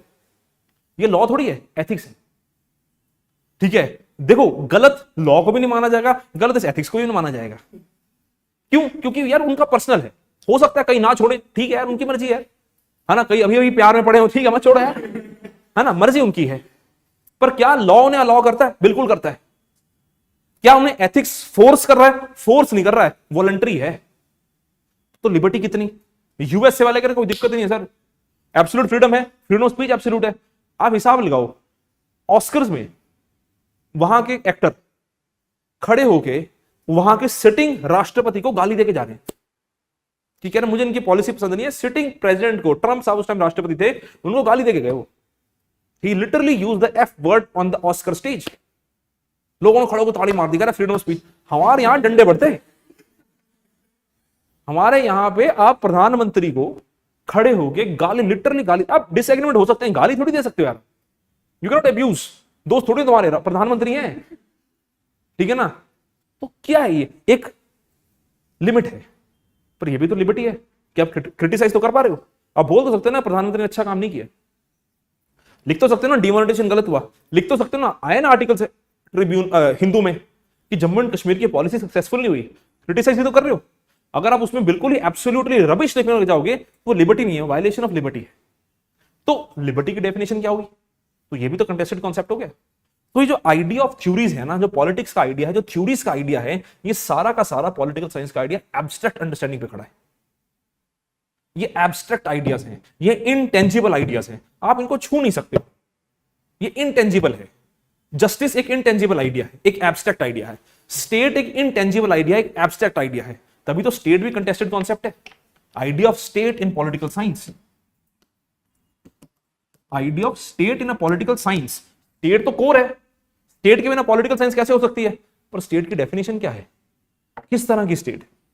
एक स्टेट यूएसए की है, एक स्टेट चाइना की है, एक स्टेट रशिया की है, एक स्टेट इंडिया की है, एक स्टेट नॉर्थ कोरिया की है। कौन सी स्टेट सही है? अगर मैं आपको 4 कैरेक्टरिस्टिक ऑफ स्टेट बोलूं, आप बोलोगे सर सही तो है, ठीक है, पर मैं अगर वैल्यू सिस्टम ऑफ स्टेट की बात करूं या स्टेट के कैरेक्टरिस्टिक की बात करूं, फंक्शनल कैरेक्टरिस्टिक्स की, तो वो तो डिफरेंट हो जाते हैं। क्या इंडिया की स्टेट एब्सोल्युटली सेम है यूएसए की स्टेट जैसी? नहीं है। क्या चाइना की स्टेट एब्सोल्युटली सेम है पाकिस्तान की स्टेट? पाकिस्तान की स्टेट ही नहीं है ना। चाइना की स्टेट एब्सोल्युटली सेम है रशियन स्टेट जैसी? नहीं है। तो स्टेट क्या हुई? स्टेट भी तो इंटेंजिबल आइडिया हुआ। तो state again becomes N essentially contested concept. तो जो कोर है पॉलिटिकल साइंस का, the idea, the core of political science itself is a contested concept. The core of political science, that is the idea of state. जब political science की हम बात करते हैं ना, तो हम ये बोलते हैं the idea of political science starts with the state, ends with the state, and the state itself is a contested concept. अर्गणी में पॉइंट, यस और नो? यहां तक कोई डाउट किसी को? हाँ या ना? आवाज नहीं है मुझे ऑनलाइन?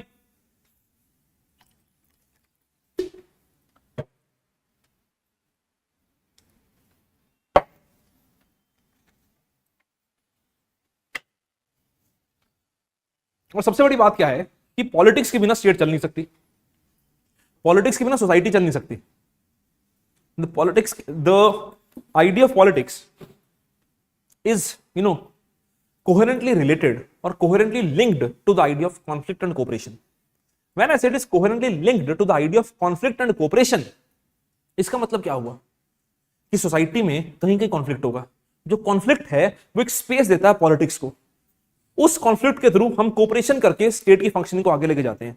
तो जो पॉलिटिक्स का आइडिया है ना, it is inherent to the understanding of human conditioning, because human conditioning is based on the idea of conflict and cooperation.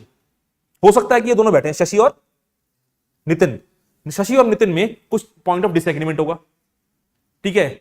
हो सकता है कि that disagreement will reach to level के हम एक दूसरे के साथ बैठेंगे नहीं, एसटीसी कराऊं, ठीक है ना, कॉन्फ्लिक्ट है, पर कोई पॉइंट ऑफ अंडरस्टैंडिंग तो होगा कि ये बीच में आता है। नाम क्या सर आपका?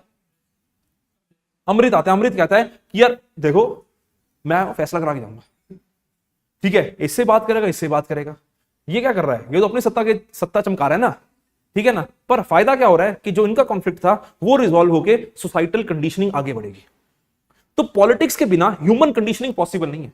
It is a inherent linkage, it is a coherent linkage of politics and human conditioning. The reason is the presence of conflict and cooperation in the society.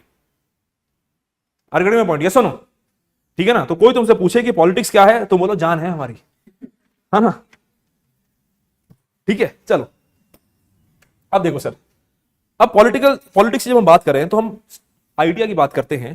जब हमने बोला कि पॉलिटिकल साइंस क्या है, कि whether political science is science और not, तो हम सबसे पहले बात करते हैं कि political science is considered to be a master science. इसको लिख लेना, it is considered to be a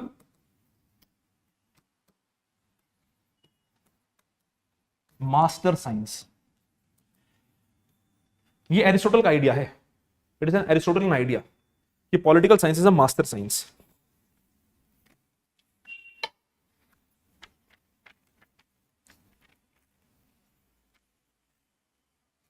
Now when we say that political science is a master science, ये क्यों कहा जाता है it is a master science? Why we consider it to be a master science? The reason it is considered to be a master science is because it is the study of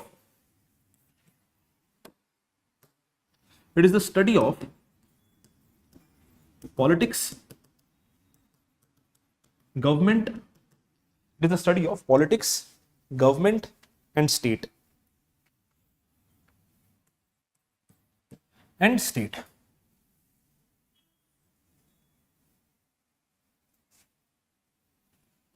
ठीक है, the entire concept of political science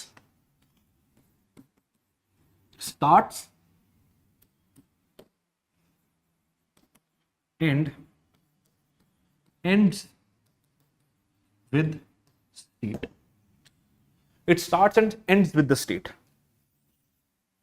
state सबसे important context है political science का, सबसे important context ही state है,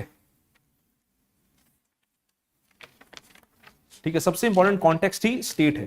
it ends and begins with the state, it starts and ends with the state. Political science में political शब्द क्यों जुड़ा? क्योंकि स्टेट का कॉन्टेक्स्ट आ गया। अगर स्टेट का कॉन्टेक्स्ट ना आता तो पॉलिटिकल शब्द ना जुड़ता। पॉलिटिकल शब्द का मतलब ही स्टेट का कॉन्टेक्स्ट है, जहां पावर का लेन देन आ गया, आदान प्रदान आ गया, वहां स्टेट आ गई। अभी हम बात करेंगे स्टेट क्या होता है, will talk about this, what is the idea of state, ठीक है। अब एरिस्टोटल ने ऐसा क्यों बोला कि political science is master science? Aristotle कहते हैं कि पॉलिटिकल साइंस काफी जगह ना एक लिखा होता है चीज कि एरिस्टोटल ने इसलिए बोला क्योंकि एरिस्टोटल कहते थे कि इसमें सिर्फ मास्टर्स पार्टिसिपेट करते हैं। देखो ना, स्लेव का कॉन्सेप्ट पता है, स्लेवरी का कॉन्सेप्ट पता है, हाँ या ना? स्लेवरी में दो तरह के लोग होते थे, एक तो होते थे मास्टर्स, एक होते थे स्लेव्स। एरिस्टोटल कहते थे कि स्लेवरी जरूरी है, कह रहे स्लेवरी जरूरी है, कह रहे एक आदमी है जिसका दिमाग नहीं है, वो बना हार्डवर्क के लिए, तो तुम उसको बोलोगे जा सरकार चला, अरे सत्यानाश कर देगा तुम्हारा। एक आदमी है जिसको पता है सरकार कैसे चलानी है, जिसका दिमाग है, जो रैशनल है, उसको बोलोगे कि जाके पत्थर उठा, कह रहे खुद भी मरेगा तुम्हें भी मारेगा। तो इसलिए जो जिसके लिए बना है उसको वो करने दो। ग्रीक सोसाइटी इस चीज के ऊपर बेस्ड थी। आपको ये प्रैक्टिस कि जो जिसके लिए बना है उसको वो करने दो, कि जिसके जो ट्रेड्स हैं उसको वो काम करने दो, ये प्लेटो में भी दिखता है, ये एरिस्टोटल में भी दिखता है। हाँ, डिफरेंट एंगल्स में दिखता है, पर दिखता दोनों में है। ठीक है ना, दिखता दोनों में है, दोनों दूसरे एंगल से बोल रहे हैं, दोनों दूसरे कॉन्टेक्स्ट से बोल रहे हैं, पर बोल दोनों रहे हैं। एरिस्टोटल कहते हैं कि यार मास्टर और स्लेव का रूल डिफरेंट है, तो मास्टर जो हैं वो डिसीजन मेकिंग करेंगे, तो डिसीजन मेकिंग कहां करेंगे, पब्लिक अफेयर में करेंगे। तो उन्होंने बोला कि सर ये मास्टर साइंस क्यों है, क्योंकि सब कुछ इंक्लूड करती है और मास्टर इसके सिर पे बैठ के इसको चला रहे हैं, कुछ लोग ये बोलते हैं। पर एरिस्टोटल को अगर तुम अच्छी तरह पढ़ो तो एरिस्टोटल ने मास्टर साइंस इसलिए नहीं बोला था कि मास्टर्स उसको चला रहे हैं। एरिस्टोटल ने मास्टर साइंस क्यों बोला था, एरिस्टोटल कहता है कि political science is master science, reason क्या है, इंटररिलेटिविलिटी, कि सब कुछ तो ये चला रहा है, everything, every decision that is being taken, every decision that is being taken where, in public sphere, be it the decision of laws, be it the decision of economy, be it the decision of laws, be it the decision of economy, be it the decision of application of laws, be it the decision of justice, everything is being done where, public sphere. So he said that state is doing this everything. State is the core to that. State is center to that. If the state is center to that, तो जो चाहे economics है, चाहे geography है, चाहे कुछ भी है, वो जब निकल इससे रहा है तो मास्टर साइंस तो यही होगी ना, चलाने वाली चीज तो यही होगी ना, ऑर्गेनिक आइडिया तो यही हुआ ना, ऑर्गेनिक आइडिया तो यही हुआ। ठीक है ना, सब लोग बोलते हैं कि political science is the oldest discipline, it is the oldest discipline. जितने ये बाकी डिसिप्लिन है ना, पब्लिक एडमिनिस्ट्रेशन, सोशियोलॉजी, एंथ्रोपोलॉजी, ये सारे बाद में आए हैं। The oldest discipline of the world is political science. ठीक है, अब जैसे ये ज्योग्राफी डिसिप्लिन बन गया, तो लोगों ने बोला कि सर ज्योग्राफी तो कितना पुराना डिसिप्लिन है, जमीन तो पहले से है, पॉलिटिकल साइंस तो बाद में आया होगा। पर अगर आप इतिहास उठा के देखते हो और अगर आप पढ़ते हो तो जितने भी ज्योग्राफिकल थिंकर्स हैं, ये सब जो थे ये पॉलिटिकल ज्योग्राफी की बात करते थे। जियो पॉलिटिकल थिंकर्स कहा जाता था, इनको ज्योग्राफिकल थिंकर्स नहीं कहा जाता था, क्योंकि राजे ने बोल दिया उठो और ढूंढ के आओ इंडिया, वॉयज करने जा रहे हो, राजे की मर्जी क्यों ना जा सकते हो, पैसा तो चाहिए, है ना। तो डिसीजन कौन ले रहा है, स्टेट ले रही है। जमीन कौन बना रही है, स्टेट बना रही है। राइट कौन दे रहा है, स्टेट दे रहा है। एक आदमी कहता है सर हम पढ़ना चाहते हैं कि ह्यूमन एवोल्यूशन कैसी हुई, ठीक है, कह रहे पढ़ लो, कह रहा फंडिंग, कह रहा दे देंगे। जब तक स्टेट इंश्योर नहीं करेगी पैसा कहां से मिलेगा। तो चाहे फिर महान हो चाहे फिर मकाइंडर हो, जिनको ज्योग्राफी में बेताज बादशाह कहा जाता है, वो सब जियोपॉलिटिकल थिंकर्स हैं। Karl Marx, sociology, father of sociology कहते हैं कार्ल मार्क्स को। कार्ल मार्क्स पॉलिटिकल सोशियोलॉजिस्ट हैं। किसकी बात कर रहे हैं, वो स्टेट की बात कर रहे हैं। He is talking about the idea of withering away of state. वो कह रहे हैं सोसाइटी स्टेट के साथ इंटररिलेटेड है। सिर्फ सोसाइटी खेल नहीं खेल रही है, स्टेट इंक्लूडेड है तब सोसाइटी खेल खेल रही है। स्टेट ना हो सोसाइटी बदल जाएगी। Adam Smith, father of economics, उनकी तो किताब का नाम ही पॉलिटिकल इकोनॉमिक्स था।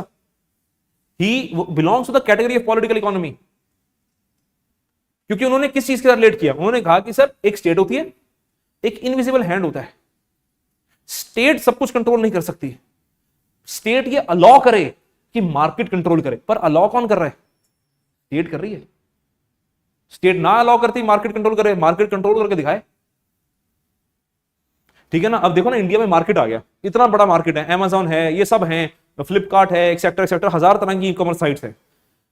ठीक है, अब खाने पीने के लिए लोग 2 मिनट में जोमेटो करते हैं, ब्लिंकिट करते हैं, स्विगी करते हैं। सरकार बोल दे आज के बाद जोमेटो, स्विगी, ब्लिंकिट कुछ नहीं होगा, करके दिखा लो कुछ। पहले डाकिया आएगा, खाना लेके आएगा, आज ऑर्डर करोगे 4 दिन बाद आएगा। ठीक है ना, करके दिखाओ कुछ। तो स्टेट के बिना तो चल नहीं सकता ना काम।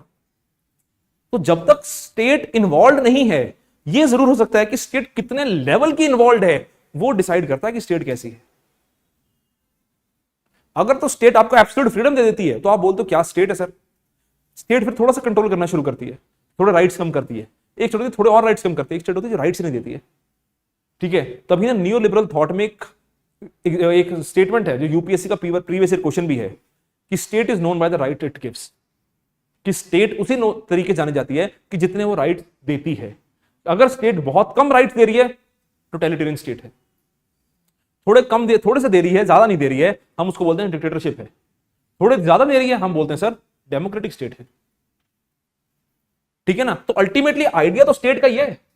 तो everything begins and ends with the idea of state. आप हमारे देश में देखो, दुनिया ने मार्केट और शोरूम चाह कर रखा है, लिबरलाइजेशन है, ग्लोबलाइजेशन है, कोविड आया, सब घर में घुस गए, कह रहे स्टेट बचाएगी।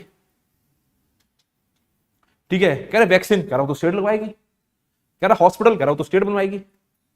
ठीक है, लोग मर रहे हैं, कह रहे उनकी इंतजाम, कह रहा हूं तो स्टेट करेगी। तो तुम क्या कर रहे हो? ठीक है ना।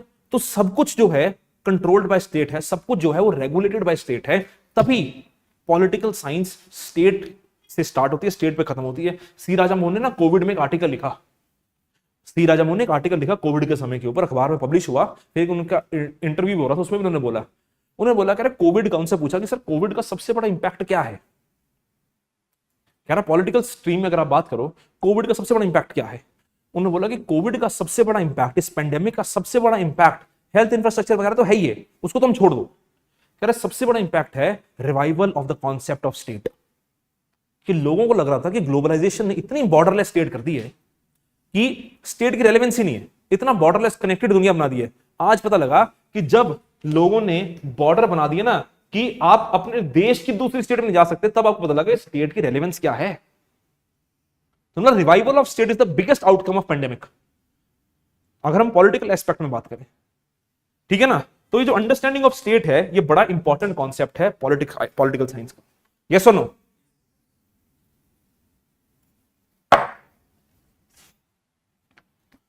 ठीक है जी। अब देखो सर, हम बार बार बात करते हैं पॉलिटिकल साइंस की, तो समझते हैं कि वर्ड साइंस क्यों लगा सर, कि इज इट आइडियली साइंस और नॉट? आप साइंस को कैसे समझते हो? How do you understand the idea of science, कि whether it is a political science और not, it is a science और नॉट? कैसे समझते हो आप साइंस का आइडिया?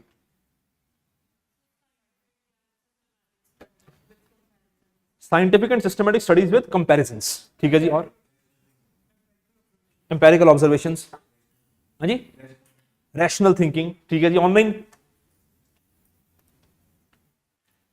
ठीक है। देखो सर, अब क्या है, इन सबको मिक्स करते हैं।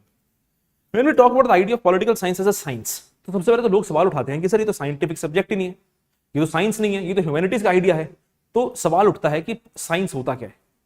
ठीक है, ये फिजिक्स केमिस्ट्री बायो थोड़ी साइंस है, वो तो एक डोमेन है, वो तो हमने कन्वेंशन अंडरस्टैंडिंग के लिए बना दिया। आप देखो ना, बचपन में हमारे स्कूलों में सब्जेक्ट होता था सोशल साइंसेस। ठीक है ना। तो उसको सोशल साइंसेस क्यों कहा जाता था? साइंस लगाने के पीछे वजह क्या है? साइंस लगाने के पीछे वजह है कि it is a systematic study, it is a systematic idea. ठीक है, it is not a science. ये हम साइंस की, यहां पे हम साइंस इन ट्रेडिशनल सेंस की बात नहीं कर रहे हैं। We are not talking about, इसको चेंज करते हैं, we are not talking about not understanding science in traditional sense.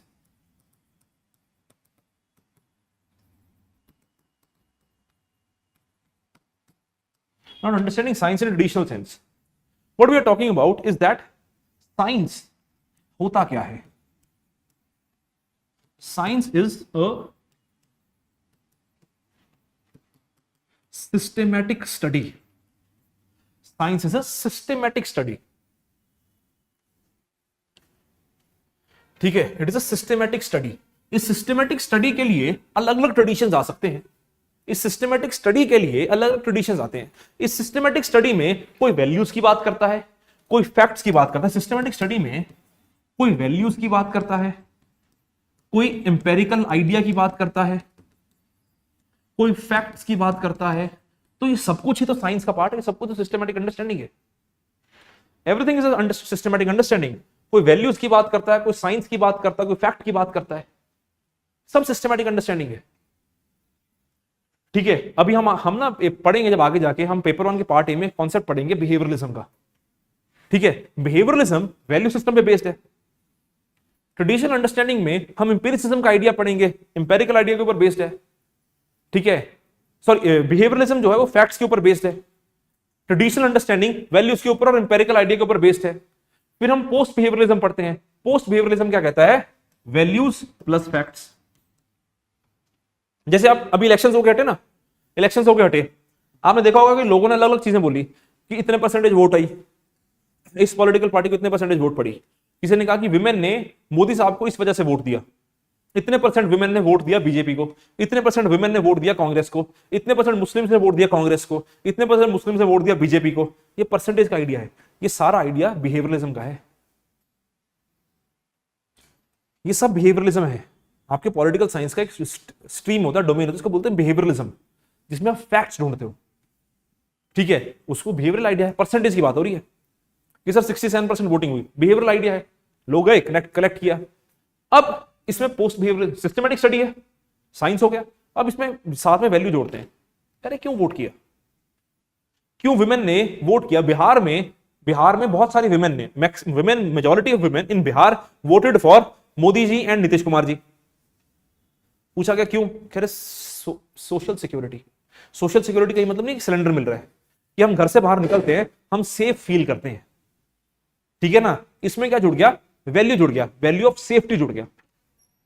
ठीक है, वैल्यू ऑफ सेफ्टी जुड़ गया। माइनॉरिटीज ने कांग्रेस को वोट कर दिया, उनसे पूछा आपने कांग्रेस को वोट क्यों करा, उन्होंने बोला कि सर हमें ना बीजेपी की गवर्नमेंट के अंडर ना सेंस ऑफ इनसिक्योरिटी फील होती है। विमेन ने मोदी जी को वोट कर दिया कई जगह पे, पूछा क्यों वोट किया, कह रहे सर हमें हर महीने सिलेंडर मिल रहा है, सस्ते दाम पे मिल रहा है, हमारा सिलेंडर कनेक्शन नहीं थे, अब सिलेंडर मिल रहा है। ठीक है, दलित्स ने इंडिया अलायंस को वोट कर दिया, उनसे पूछा क्यों वोट कर दिया, उन्होंने बोला sir constitution, sense of constitutionalism है हमें।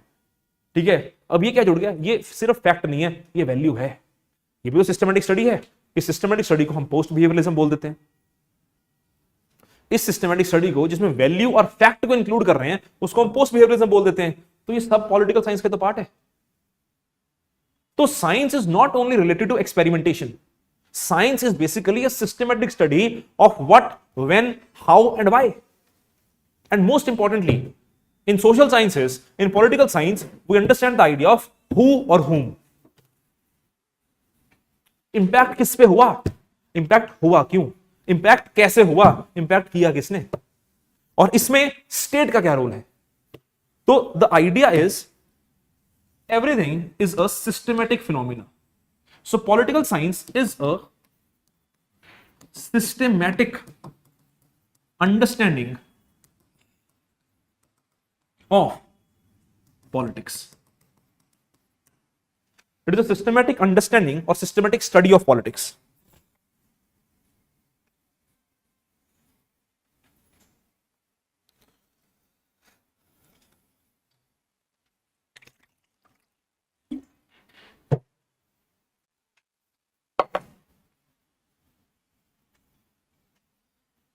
ठीक है जी, अभी हम पॉलिटिकल साइंस पढ़ रहे हैं, हम पॉलिटिकल आइडिया की बात कर रहे हैं, पॉलिटिकल थॉट की बात कर रहे हैं, तो हमने बार बार स्टेट के आइडिया की बात करी। अब ये तो हमने समझा ही नहीं कि स्टेट की जरूरत क्यों पड़ी। ठीक है ना, स्टेट की जरूरत क्यों पड़ी ये भी समझ लेते हैं साथ ही, क्योंकि जब हम स्टेट की बात कर रहे हैं तो हमें सबसे पहले तो ये समझना है what is the idea of the state and why state was required. तो आप ये देखो कि सोसाइटी प्रिमिटिव सोसाइटी है सर।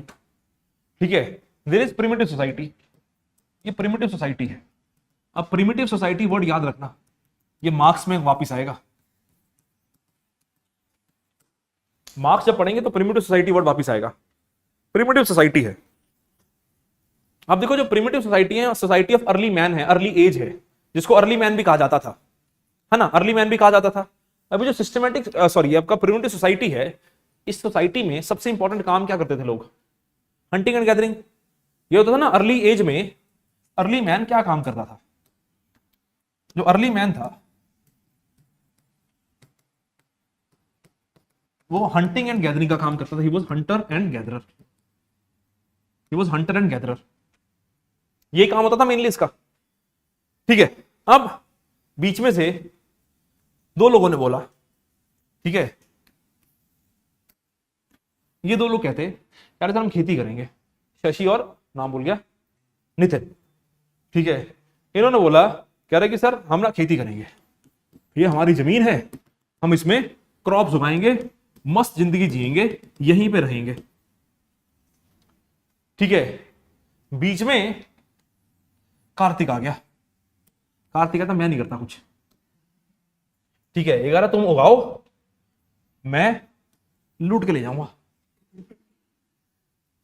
ठीक है, एक बार हो गया इनके साथ, इन्होंने फसल उगाई, ये लूट के ले गया। इन्होंने बोला कि तो नाइंसाफी है। कह रहे कोई अथॉरिटी तो ऐसी होनी चाहिए ना जो हमें बचा पाए, कोई अथॉरिटी तो ऐसी होनी चाहिए जो हमें बचा पाए। तो जितने ये लोग थे जिन्होंने जमीनें बना रखी थी, या जो लोग सिविल सोसाइटी चाहते थे, जो लोग चाहते थे कि हमें किसी तरह से हमारे जान माल को खतरा ना हो, हमारी लाइफ को, हमारी प्रॉपर्टी को कोई डेंजर ना हो, हमारी लाइफ सिक्योर्ड रहे, उन्होंने कहा कि मिलके एक काम करते हैं, एक ना रूल्स, कुछ तरह के रूल्स रेगुलेशंस बनाते हैं। उन रूल्स एंड रेगुलेशंस में क्या करेंगे, हम एक आदमी को या कुछ लोगों को पावर दे देंगे जो आर्मी चाहे आर्मी बनाए पर हमारी रक्षा करेंगे, क्योंकि इनके ऊपर बार बार खतरा होता है। इन्होंने बोला था कि रक्षा करो, है ना, वो देखे ना 3 इडियट्स, कह रहे प्रभु पर प्रदर्शित कीजिए, है ना, तो उन्होंने कहा कि सर रक्षा करो। तो इनकी प्रोटेक्शन के लिए, इनकी प्रोटेक्शन के लिए किस चीज की रिक्वायरमेंट पड़ी, फॉर्मेशन ऑफ स्टेट हो गया। जैसे जैसे लोगों ने एक तरह से सेटल्ड लाइफ जीनी शुरू कर दी, फॉर्मेशन ऑफ स्टेट का आइडिया आना शुरू हो गया। अब स्टेट जो है ना, इंडिया एज अ स्टेट है, अब हिसाब लगाओ, इंडिया एज अ स्टेट है, क्या आप छू सकते हो इंडिया को? नहीं ना। India as a state is an abstract idea. मैंने पहले आपको बताया, state is an abstract idea. You can feel the idea of state. आप पेट्रोटिज्म का आइडिया फील कर सकते हो, आप नेशनलिज्म का आइडिया फील कर सकते हो, आप कैसे उसको टच कर सकते हो। फॉर एग्जाम्पल आप देखो, हम पेट्रोटिज्म के आइडिया की बात करते हैं, आप देखो ना, आपके सबके अंदर एक इंडियननेस की भावना तो होगी। अब इंडिया वर्ल्ड कप जीता, कई लोग रो रहे हैं बैठ के कि तुमने खेला नहीं ना। क्यों लोग रो रहे थे? Why people were so happy? Because they were feeling it is our achievement. कि वो जो 15 लड़के वहां खड़े हैं या उनकी कोचिंग स्टाफ 20-25 जनों का कोचिंग स्टाफ खड़ा है, उनकी अचीवमेंट नहीं है, उनके साथ साथ हमारी भी अचीवमेंट है। ये सिर्फ वो नहीं जीते, हम भी जीते हैं। तो सेंस ऑफ इंडियननेस जो है ना, वो आइडिया ऑफ स्टेट है। आप कल को सर्विस में जाओगे, ठीक है, सर्विस में जाओगे, आपको बहुत सारी अपॉर्चुनिटीज मिलेंगी। कोई आदमी आप कहता है कि ये लो सर, आपको 1000 करोड़ रुपए देंगे, 1000 करोड़ रुपए देंगे, आप बस हमें इंडिया के सीक्रेट हमारे साथ लीक करते रहो। हो सकता है उससे हमारे डिफेंस को नुकसान हो सकता है उससे आपकी स्टेट को खतरा हो सकता है जो हमारे देश के बहादुर जवान सेनाओं पे, उस पे सीमाओं पे खड़े हैं, उनको नुकसान हो जाए, अनफॉर्चुनेटली कईयों की डेथ हो जाए, कहीं some are martyred etcetera etcetera, आपको पैसा मिल जाएगा। 99.99% लोग तो इसको मना कर देंगे। होते हैं कुछ 0.1% कीटाणु जिनका हार्पिक से सफाई नहीं होती, है ना, आती है ना हार्पिक से सफाई, सिर्फ 99.9% कीटाणु मारे, वो कुछ 0.1% होते हैं बच जाते हैं। बाकी 99.9% तो इसको मना करेंगे ना। क्यों मना करेंगे? 1000 करोड़ रुपया कम होता है क्या? इसके चेहरे पे खुशी आई, है ना। वो एक ऐड आती है ना, मन में लड्डू फूटा, है ना। तो जो 99.9% है वो मना करेंगे। क्यों मना करेंगे? Idea of nationalism, idea of patriotism, love towards your country, है ना। तो ये एक इनटेंजिबल फॉर्म है, एक एब्स्ट्रैक्ट आइडिया है। पर जब हम स्टेट की बात करते हैं, हमने स्टेट की फॉर्मेशन की बात करी, तो हमने जब state as an intangible idea, state as an idea की बात करी, तो इस आइडिया को ऑपरेशन में लाने के लिए क्या चाहिए? इस आइडिया को ऑपरेशन में लाने के लिए चाहिए एक टेरिटरी, एक जमीन चाहिए सर, है ना। आप इंडिया एज एन आइडिया को टच नहीं कर सकते, पर इंडिया के पॉलिटिकल बाउंड्रीज को टच कर सकते हो, है ना। वो तो एक टेंजिबल आइडिया है, वो तो एक टेंजिबल आइडिया है। इस टेरिटरी में अरे लोग भी तो होंगे, पॉपुलेशन, इसको चलाने वाली कोई सरकार भी तो होगी, और ये सरकार सॉवरन होगी, ये सरकार सॉवरन होगी। तो जो एक इनटेंजिबल आइडिया को टेंजिबल बनाने के लिए हमें कुछ प्रोविजंस चाहिए होते हैं, हमें कोई पॉइंट्स चाहिए होते हैं। वो जो आइडिया को हमने इनटेंजिबल से टेंजिबल में कन्वर्ट किया, उसके लिए कुछ जो एलिमेंट्स चाहिए, एप्लीकेशन के एलिमेंट्स चाहिए, वो ये एलिमेंट्स हैं territory, population, government and sovereignty. ठीक है ना। यहां पे आपको डिवीजन दिख रहा है गवर्नमेंट और सॉवरेनिटी में। आप ये देखो गवर्नमेंट और सॉवरेनिटी में डिवीजन हो गया।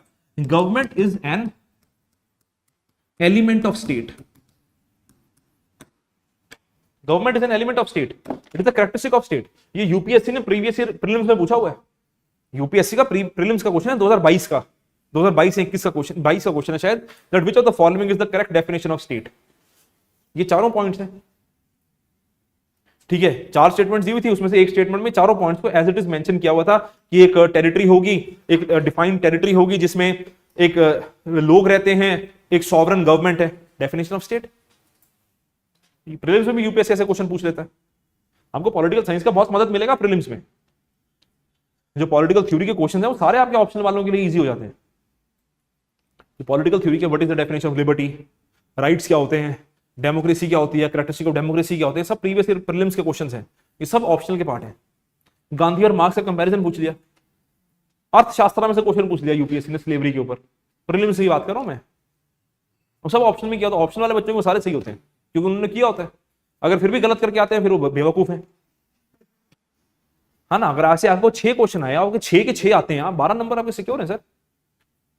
मैं तो आज सुबह इंडक्शन ले रहा था, उसमें मैं ये बता रहा था उनको कि नंबर लेने हैं सर, हमने नंबर सिक्योर कर रहे हैं। आप सब कुछ नहीं पढ़ना है, नंबर सिक्योर करने। सब कुछ नहीं पढ़ सकते आप, नंबर सिक्योर कर सकते हो। वो नंबर सिक्योर कैसे करने हैं, वही तो खेल है, वही खेल है। It is not only the test of knowledge. देखो ना, जैसे हम क्रिकेट की एग्जांपल लेते थे, उस टाइम इंडिया ने किसको हराया था अभी वर्ल्ड कप में, भूल गया यार, भूल ही गया किसको हराया था इंडिया ने अभी फाइनल में, साउथ अफ्रीका, है ना। अब साउथ अफ्रीका की गेम ऐसा थोड़ी साउथ अफ्रीकन टीम को क्रिकेट खेलनी नहीं आती, ठीक है ना। उठा उठा के छक्के तो वही मार रहे थे, ऑलमोस्ट तो जीत ही गए थे एक समय के ऊपर। बुमराह आया, बचा लिया उसने, है ना। बुमराह, हार्दिक पांड्या, अर्शदीप सिंह, इन्होंने बचा लिया आखिरी के 4-5 ओवरों में। पर एक टाइम पे तो ऐसा लगा था ना गया मैच। तो it was not about that कि किसको क्रिकेट खेलनी आती है, उनको भी खेलना थी, इनको भी, तभी फाइनल तक पहुंचे, तभी नेक टू नेक कंपटीशन हुआ। जीता कौन, जिसको उस पतले गली में से निकलना आता था। So it is not only test of knowledge, it is the test of how you practise it. Quality का नहीं है ये प्रैक्टिस का टेस्ट है, ठीक है। ये आपकी नॉलेज का टेस्ट नहीं है, उस नॉलेज की एप्लीकेशन का टेस्ट है, उसको बोलते हैं वर्च्यू। आपके वर्च्यू का टेस्ट है, एप्लीकेशन उसको बोलते हैं, ठीक है। सॉक्रेट्स का आइडिया है, अभी हम आज ही स्टार्ट करेंगे, नॉलेज इज वर्च्यू, कि एक चीज को कितने बार बार बार बार करते रहते हो कि आपकी हैबिट बन जाती है, आपका बॉडी लैंग्वेज बन जाता है, आपकी क्वालिटी से आप ऑनेस्ट हो, ठीक है। आप ऑनेस्टी क्वालिटी है, ऑनेस्टी एक वर्च्यू थोड़ी है। आपके सामने किसी ने 1000 रुपए रख दिए, आप बोला नहीं सर, 1000 से लाख कर दिया, लाख से 5 लाख कर दिया, 5 लाख से 10 लाख कर दिया, 10 लाख से करोड़ कर दिया, करोड़ से 10 करोड़ कर दिया, बिक गए। कहां वर्च्यू हुई? 10 करोड़ से 100 करोड़ भी हुई, आप बोलोगे मैं नहीं बिकना यार, मेरे को नहीं चाहिए पैसा, I am content what I am doing. तेरे पास पहले तू ये बता, तेरे पास 100 करोड़ आया कहां से, उसको पकड़ लो कि तेरे पास 100 करोड़ है। क्यों? आपने इतनी बार अपनी क्वालिटी को प्रैक्टिस किया, वो वर्च्यू बन गया। तो इट इज दैट गेम। तो आपने ये समझना है कि यार 6 क्वेश्चन भी आगे, 12 नंबर सिक्योर हो गए, आपका काम बन गया। बात समझ मेरी, हाँ या ना? ठीक है ना। देखो, तो स्टेट का आइडिया आ गया, टेरिटरी, पॉपुलेशन, गवर्नमेंट, सॉवरेनिटी। तो government is basically an element of state. यही तो फर्क है गवर्नमेंट और स्टेट में। आप स्टेट को छू सकते हो क्या? नहीं छू सकते। आप स्टेट को बदल सकते हो क्या? नहीं बदल सकते, ठीक है। गवर्नमेंट को बदल सकते हो, बिल्कुल बदल सकते हैं यार। गवर्नमेंट का तो आज है, कल नहीं रहेगी, आपके वोट के ऊपर डिपेंड करता है, ठीक है ना। पर इस स्टेट की टेरिटरी फिक्स्ड है, इंडिया का बॉर्डर फिक्स्ड है ना, इंडिया का बॉर्डर फिक्स्ड है पाकिस्तान के साथ, चाइना के साथ, बांग्लादेश के साथ। ऐसा तो नहीं आप करते ना कि सुबह आज ब्रेकफास्ट अमृतसर में करा है, लंच लाहौर में करेंगे, है ना। वो तो सन्नी देओल ही करता है, आया मैं गड्डी मोड़, क्या खाना, वो आया मैं गड्डी मोड़ के, नहीं दिल छोड़ आया, है ना, वो सन्नी देओल कर सकते, तुम नहीं कर सकते वो। तो टेरिटरी है, पॉपुलेशन एक फिक्स्ड पॉपुलेशन है सर।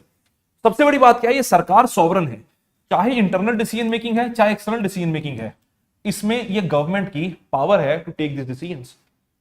तो यहां पे आपको ये समझना है कि स्टेट और गवर्नमेंट का एस्पेक्ट पॉलिटिकल साइंस में डिफरेंट होता है, ठीक है। और जब ये डिफरेंस एकदम नहीं आया, ये डिफरेंस ग्रेजुअली आया। हम इस डिफरेंस को भी समझेंगे, क्योंकि देखो ना सर, दुनिया में सब चीज, लिखना मत, सिर्फ समझ लेना, दुनिया में सब चीज इवॉल्व होती है। एवोल्यूशन इज नेचुरल प्रोसेस, सुनना सिर्फ, evolution is a natural process, ठीक है।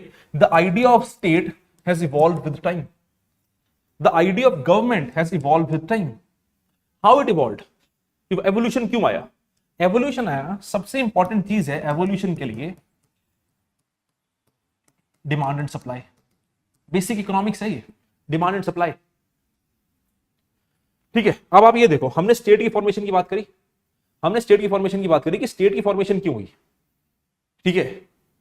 काम तो बढ़िया चल रहा था, काम बढ़िया चल रहा था। लोगों ने कहा कि हमें प्रोटेक्शन चाहिए, डिमांड थी प्रोटेक्शन की, सप्लाई क्या हो गया? स्टेट का,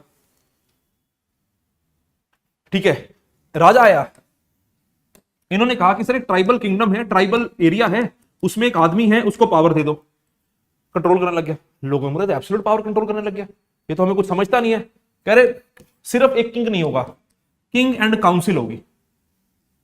एवोल्यूशन हो गया, ठीक है, किंग एंड काउंसिल होगी। अब किंग एंड काउंसिल ने अपनी एक एरिस्टोक्रेसी बना ली, उन्होंने लोगों को गधा समझना शुरू कर दिया, उनकी नोबिलिटी स्ट्रांग हो गई, लोगों के राइट देने बंद हो गए। लोगों ने बोला ये नहीं चलेगा, हम कर रहे हैं, जिसके लिए इसको बनाया था वही नहीं कर रहा है। We made him because we wanted our life to be protected, we wanted our property to be protected. कह रही ये हमारे राइट्स पे भी नजर रख रहा है, हमारी प्रॉपर्टी पे भी नजर रख रहा है। ठीक है, तो idea of separation of state and government का कॉन्सेप्ट आ गया। अब गवर्नमेंट कितनी पावर देगी? यहां पे गवर्नमेंट की पावर ज्यादा थी, लोगों की पावर कम थी। धीरे धीरे जो यहां की डिस्क्रिपेंसीज थी, प्रॉब्लम्स थी, उसको खत्म करते करते एक बेटर गवर्नमेंट की फॉर्मेशन होती गई, जिसमें हम आज खड़े। तो बात किस चीज की है? डिमांड एंड सप्लाई की है सर। ये डिमांड एंड सप्लाई है। इसको अगर हम पॉलिटिकल साइंस की, तो डिमांड एंड सप्लाई मैंने आसान भाषा बताई। अगर इसको हम पॉलिटिकल साइंस की भाषा में बात करें, this is the understanding of dialectics. Dialectics means debate. The first and the foremost, one of the most important person to talk about this idea of dialectics was Socrates, followed by Plato. Dialectics पता क्या होता है? Dialectics होता है एक तरह से debate, internal debate, thesis, antithesis, synthesis.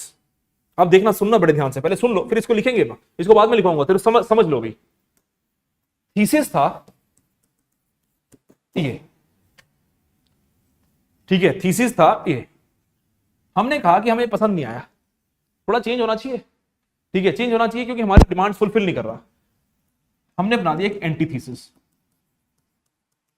उसका उल्टा बना दिया। अब हमें ये भी सूटेबल नहीं रहा, हमने इन दोनों में से पॉइंट्स निकाले, हमने बना दिया सिंथेसिस। अब इस तरह की गवर्नमेंट में हम खुश हैं।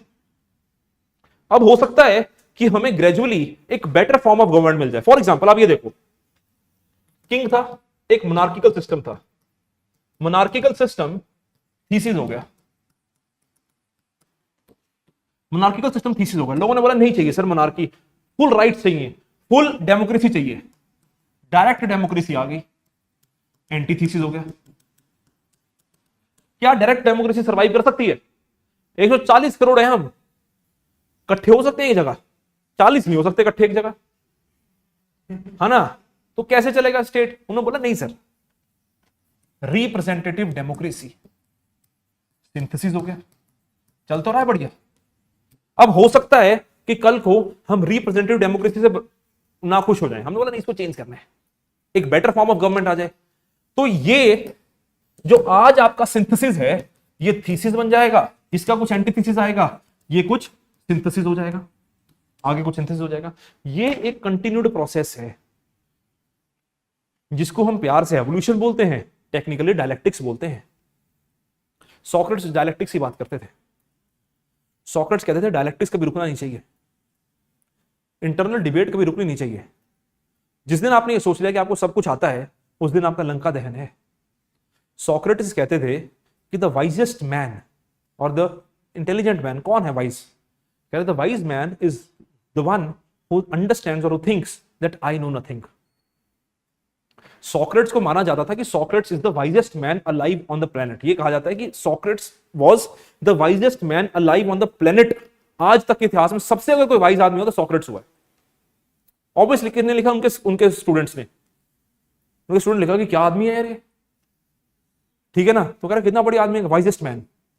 ठीक है, बड़े वाइज मैन उसके पहले भी आए होंगे, बाद में भी आए होंगे, पर उसके साथ जुड़ गया वाइजेस्ट मैन अलाइव या wisest man ever to live on the planet. तो उसने बोला कह कि सर ये जुड़ना चाहिए, ये डायलेक्टिक्स कभी खत्म नहीं होनी चाहिए। इसकी वजह कहानी है। अब सॉक्रेट्स ने क्या बोला, सॉक्रेट एक ना कहानी है कि सॉक्रेट्स ने डायलेक्टिक्स की बात किया। सॉक्रेट्स कहता है कि यार सब कुछ एजुकेशन सिस्टम पे बहुत चीजें डिपेंड करती हैं, और एजुकेशन सिस्टम पे सिर्फ सब कुछ डिपेंड नहीं करता। सॉक्रेट्स ने बात कही, सॉक्रेट्स कहता है देखो ऐसा है कि एजुकेशन बड़ा इंपॉर्टेंट है, किस तरह की एजुकेशन आप दे रहे हो ये भी इंपॉर्टेंट है। ठीक है, एक ना सॉक्रेट्स की कहानी है कि सॉक्रेट्स ने, एक आदमी था, लड़का था, बच्चा था, जिसका नाम था मीनो। मीनो नाम था उसका बच्चे का। वो हर्ड ऑफ शिप्स चलाता था, स्लेव था। उन्होंने कहा इसको हमें दे दो, ले जाओ, बेच दिया उसके मालिक ने। अब बात करते करते ये उसको पता लगा कि इसको तो बहुत कुछ पता है यार, मैथमेटिक्स का आइडिया भी इसको है, पाइथागोरस का आइडिया, इसको बड़ी सारी चीजों का आइडिया है, पाइथागोरन थ्योरम का आइडिया है, इसको अंडरस्टैंडिंग ऑफ स्पिरिचुअलिटी है। तो उसने बोला तू स्लेव है, तू तो पढ़ा लिखा ही नहीं है, तुझे इन सब चीजों को कैसे पता है? कह रहा कि मैंने सोचा, मैंने बात की अपने आप से, तो मुझे पता लगा कि अंदर ही अंदर से सोल्यूशन मिलते गए। तो प्लेटो कहते, सॉक्रेट्स कहते बात तो बिल्कुल सही है, कह रहा जो इंटरनल कॉन्वर्सेशन है, इंटरनल डिबेट है, ये कभी रुकनी नहीं चाहिए। ठीक है, ऐसी स्टेट में है कि एग्रीमेंट होगा, डिसएग्रीमेंट होगा, एक फाइनल रिजल्ट आएगा, ये कभी रुकना नहीं चाहिए। इसी डायलेक्टिक्स के बेसिस के ऊपर सॉक्रेट्स की थ्योरी खड़ी है, इसी डायलेक्टिक्स के बेसिस के ऊपर प्लेटो का आइडिया खड़ा है, इसी डायलेक्टिक्स के बेसिस के ऊपर हीगल खड़ा है, इसी डायलेक्टिक्स के बेसिस के ऊपर मार्क्स खड़ा है। आप पढ़ते हैं ना मार्क्स का आइडिया ऑफ डायलेक्टिकल मटेरियलिज्म, तो डायलेक्टिक्स क्या है उसमें, उसने हीगल से बोरो किया, हीगल ने उसमें थोड़ी सी एडिशन करी थी, हीगल ने उसमें बड़ी बड़ी लाइनें लिख दी, 2-3, आइडिया यही है। हीगल कहते एक आइडिया होगा यार, उस आइडिया का ना नेगेशन ऑफ नेगेशन होगा, उस आइडिया का नेगेशन होगा। ठीक है, कि आपने उस आइडिया को नेगेट कर दिया, कह रहा फिर एक क्या होगा, यूनिटी ऑफ ऑपोजिट्स। हीगल कह रहा है सिंपल है, एक आइडिया है, उसका एक ऑपोजिट आइडिया है, उन दोनों में से अच्छी चीजें निकाल के अलग आइडिया बन गया। थीसिस, एंटीथीसिस, सिंथेसिस, कुछ नहीं जो टाइम पास हीगल कर रहा है, negation of negation, unity of opposites, पढ़ के लगता है पता नहीं क्या ही लिखे जा रहा है, कुछ लिख रहा है, यही लिख रहा है। ठीक है ना, आप खुद लिखो, एक मैं से लिखूंगा, एक शशि थरूर लिखेगा, आपको लगा ना कमाल कर दी इसने, चीज वही है, बात लिखने का तरीका अलग है। तो ये डायलेक्टिक्स का आइडिया है, इसी डायलेक्टिक्स के आइडिया पे आप देखो कि स्टेट की एवोल्यूशन हो रही है, इसी डायलेक्टिक्स के आइडिया के ऊपर स्टेट की एवोल्यूशन हो गई। बात समझ आ रही है, हाँ या ना? ऑनलाइन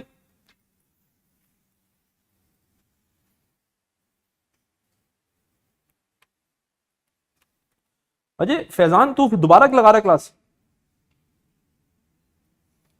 तेरा पेपर हो गया, तेरी सिलेक्शन होगी, उम्मीद है ना?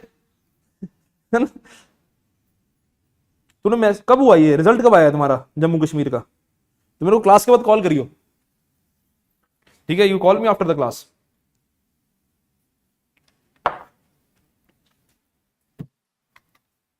कब आया रिजल्ट जम्मू कश्मीर का? रिजल्ट कब आया?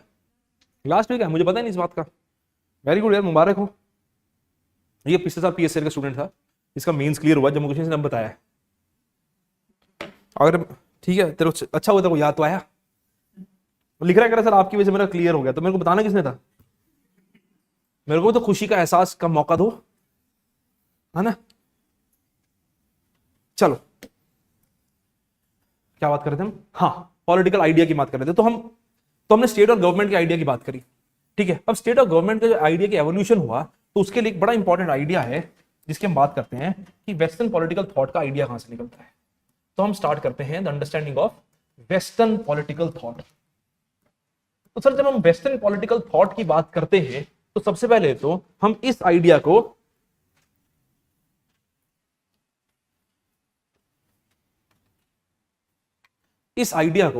अच्छा, तेरा इंस्टाग्राम पे मैसेज आया था? अच्छा, इंस्टाग्राम पे मैंने मैसेज देखे नहीं यार। वेस्टर्न पॉलिटिकल थॉट की हम बात करते हैं, तो वेस्टर्न पॉलिटिकल थॉट में जब हम बात करते हैं, तो सबसे पहले तो हम ये समझते हैं कि द आइडिया ऑफ वेस्ट क्या है। और ये वेस्टर्न पॉलिटिकल थॉट भी एक आइडिया नहीं है, सिंक्रोनाइज्ड आइडिया नहीं, ये भी इवॉल्व हुआ है with time. This is also evolve with time. जब आपके दिमाग में मैं वेस्ट पूछता हूं, when we talk about the idea that what is west, तो आपके दिमाग में क्या आता है? आप बताओ पहले मुझे। हाँ जी, डेवलप्ड कंट्रीज, ठीक है। और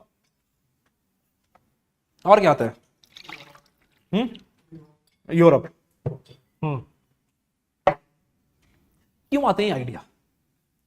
क्या वेस्ट का आइडिया फिक्स्ड है? चेंज हो सकता है? वेस्ट अर्थ रोटेट होती है, तो वेस्ट फिक्स्ड रहता है? नहीं है ना वेस्ट फिक्स्ड। आप हिसाब लगाओ, इंडिया के लिए ऑस्ट्रेलिया, न्यूजीलैंड वेस्ट में, ईस्ट में? ईस्ट में, पर डेफिनेशन ऑफ वेस्ट में तो वो भी आ जाते हैं। क्यों आते हैं? जैसे बोला डेवलप्ड कंट्रीज। तो ये एक क्रिएटेड आइडिया है कि वेस्ट ने खुद ही क्रिएट कर दिया ये आइडिया कि हम डेवलप्ड हैं, और लोगों के दिमाग में डालना शुरू कर दिया। क्योंकि जब हम वेस्ट की बात करते हैं, हमारे दिमाग में आते हैं डेवलपमेंट, जैसे इसने बोला डेवलपमेंट, ठीक है, मॉडर्निटी, है ना, सुपर पावर्स या पावर, मेजर पावर्स, हमारे दिमाग में तो यही आइडिया आते हैं वेस्ट को लेके। पर ये किसने डाले वेस्ट के आइडिया वेस्ट के दिमाग में? लोगों के दिमाग में किसने डाले? वेस्ट ने खुद डाल दिए, ठीक है। कह रहे हम डेवलप्ड हैं, कह रहे तुम अनसिविलाइज्ड हो। इतनी बार बोल दिया, हमने मान लिया कि हाँ भैया हम अनसिविलाइज्ड हैं। कह रहे जिंदगी कैसे जीनी है, कह रहे आप सिखाओगे। ठीक है, अगर आप देखो वेस्ट ग्रीक पॉलिटिकल थॉट की बात करो, हम करेंगे प्लेटो शुरू करेंगे ना, जैसे कल की क्लास में प्लेटो भी शुरू कर देंगे क्योंकि इस पर प्लेटो शुरू होने हमारा। तो अगर आप देखो कि हम इन्फ्लुएंस ऑफ प्लेटो में बात करेंगे ना, तो इन्फ्लुएंस ऑफ प्लेटो में आपको हिंदू ट्रेडिशन का आइडिया मिलता है, Indian tradition, Indian spirituality condition का आइडिया मिलता है। Socrates was inspired from the Eastern traditions. Plato was inspired from the Hindu traditions. ठीक है, और जब मैं हिंदू ट्रेडिशंस की बात कर रहा हूं, मैं हिंदू रिलीजन की बात नहीं कर रहा हूं, मैं इंडियन पॉलिटिकल थॉट की बात कर रहा हूं, इंडियन स्पिरिचुअल थॉट की बात कर रहा हूं। मैं उसको लिखा जाता है हिंदू ट्रेडिशंस क्योंकि उस समय के ऊपर रिलीजन कोई था नहीं, इंडिया को एज अ हिंदू ट्रेडिशन ही लिखा जाता था। मैं रिलीजियस एंगल की बात नहीं कर रहा हूं, मैं पहले क्लियर कर देता हूं। Hindu tradition does not mean religious idea. हाँ, वो बाद में रिलीजियस आइडिया बन गया कि आइडिया स्पिरिचुअलिटी। अब हिसाब लगाओ, सॉक्रेट्स बात कर रहा है और प्लेटो बात कर रहा है। प्लेटो कह रहा है दो तरह की दुनिया है। सॉक्रेट्स भी इस चीज को प्लेटो के ऊपर आगे लिखता है। सॉक्रेट्स कहता है कि दो तरह की दुनिया है, एक जो हम देख पा रहे हैं, एक जो परफेक्शन है, जो किसी ने देखी नहीं। अब हमारे ट्रेडिशन में क्या कहते हैं, एक मिथ्या है, एक सत्य है। सत्य किसी ने देखा नहीं, मिथ्या हमारे सामने है। सॉक्रेट्स यही कह रहा है। सॉक्रेट्स कह रहा है कि ओपिनियन है आपका कि ये ग्लास है, क्या ये बेस्ट ग्लास है, क्या इससे बढ़िया ग्लास नहीं हो सकता दुनिया में? कह रहा बिल्कुल हो सकता है। कह रहा कहां हो सकता है? कह रहा वो किसी ने देखा नहीं। तो इस एरिस्टोटल कहता है कि बेवकूफ इसी को मान ले, है ना। एरिस्टोटल कहता है इसी को मान ले यार, तू पानी पीना ना, तेरे काम आ रहा है पानी पीने के? कह रहा बिल्कुल आ रहा है। कह रहा फिर क्यों भटक रहा है कि एक ऐसा ग्लास बनाऊंगा जो बेस्ट होगा, कह रहा इसमें पानी पी के आगे चल यार। ये डिफरेंस है एरिस्टोटल प्लेटो में। आपका यूपीएससी का प्रीवियस ईयर क्वेश्चन है, एरिस्टोटल और प्लेटो का डिफरेंस। एरिस्टोटल और प्लेटो में डिफरेंस है। प्लेटो आइडियलिस्ट है, एरिस्टोटल रियलिस्ट है, एरिस्टोटल प्रैक्टिकल थिंकर है। प्लेटो ढूंढ रहा है, सॉक्रेट्स के कहने पे प्लेटो, सॉक्रेट्स इतना इंस्पायर्ड था ना, प्लेटो ढूंढ रहा है। कह रहा सॉक्रेट्स भैया कह के गए थे, सॉक्रेट्स उसका टीचर था प्लेटो का। कह रहा सॉक्रेट्स ने कहा था कि ये दुनिया पित्तल दी, है ना।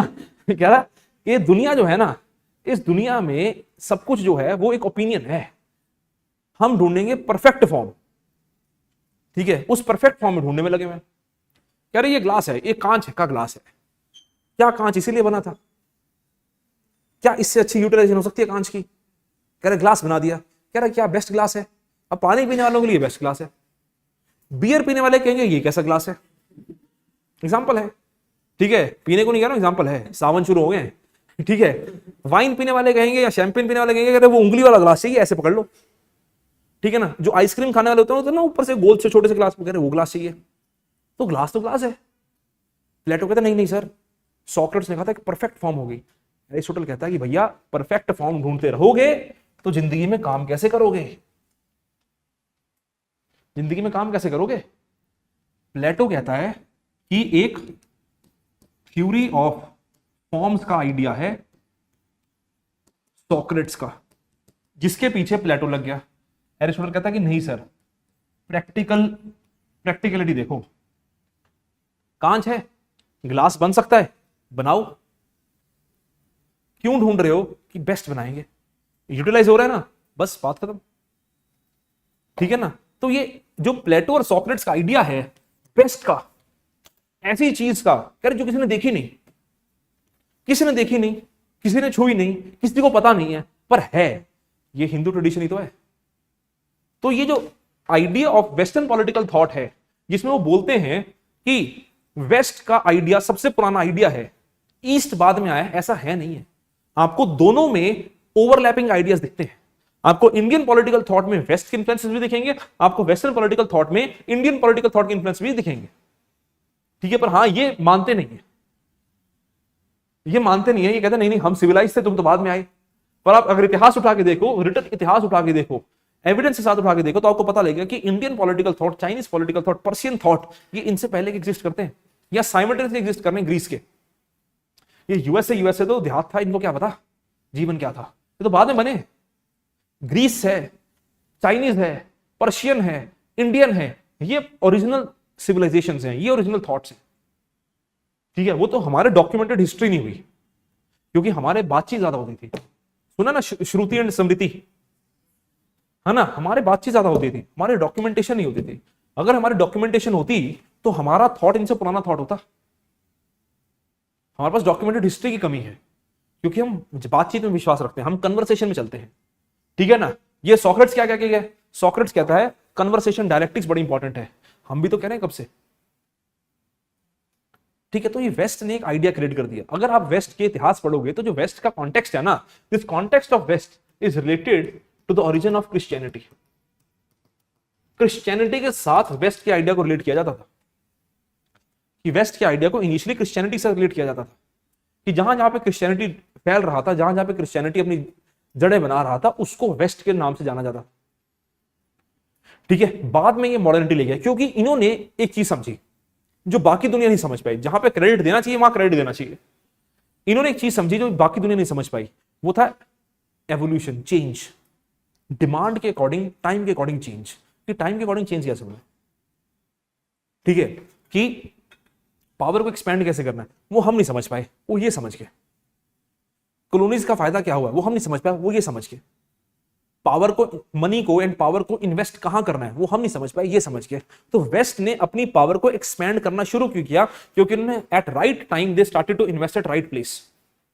अब देखो ना, पोर्चुगीज हैं, आज को पोर्चुगीज को पावर, आज पोर्चुगल को कैसे कोई जानता है, कोई जानता पोर्चुगल को ठीक से, ठीक है ना। किसके नाम से पोर्चुगल को जाना जाता है, फुटबॉल देखते हो क्या नाम है उसका, अगर कोई पोर्चुगल की बात करता है तो रोनाल्डो। अरे रोनाल्डो नहीं है, पोर्चुगल का इतिहास इतना पुराना है, एक समय में सबसे बड़ी कॉलोनियल पावर थी पोर्चुगीज, खत्म हो गई धीरे धीरे, ठीक है ना। पर उन्होंने क्या सीखा, उन्होंने investment of money at right place की बात करी, उन्होंने गवर्नमेंट की फॉर्मेशन करनी शुरू करी।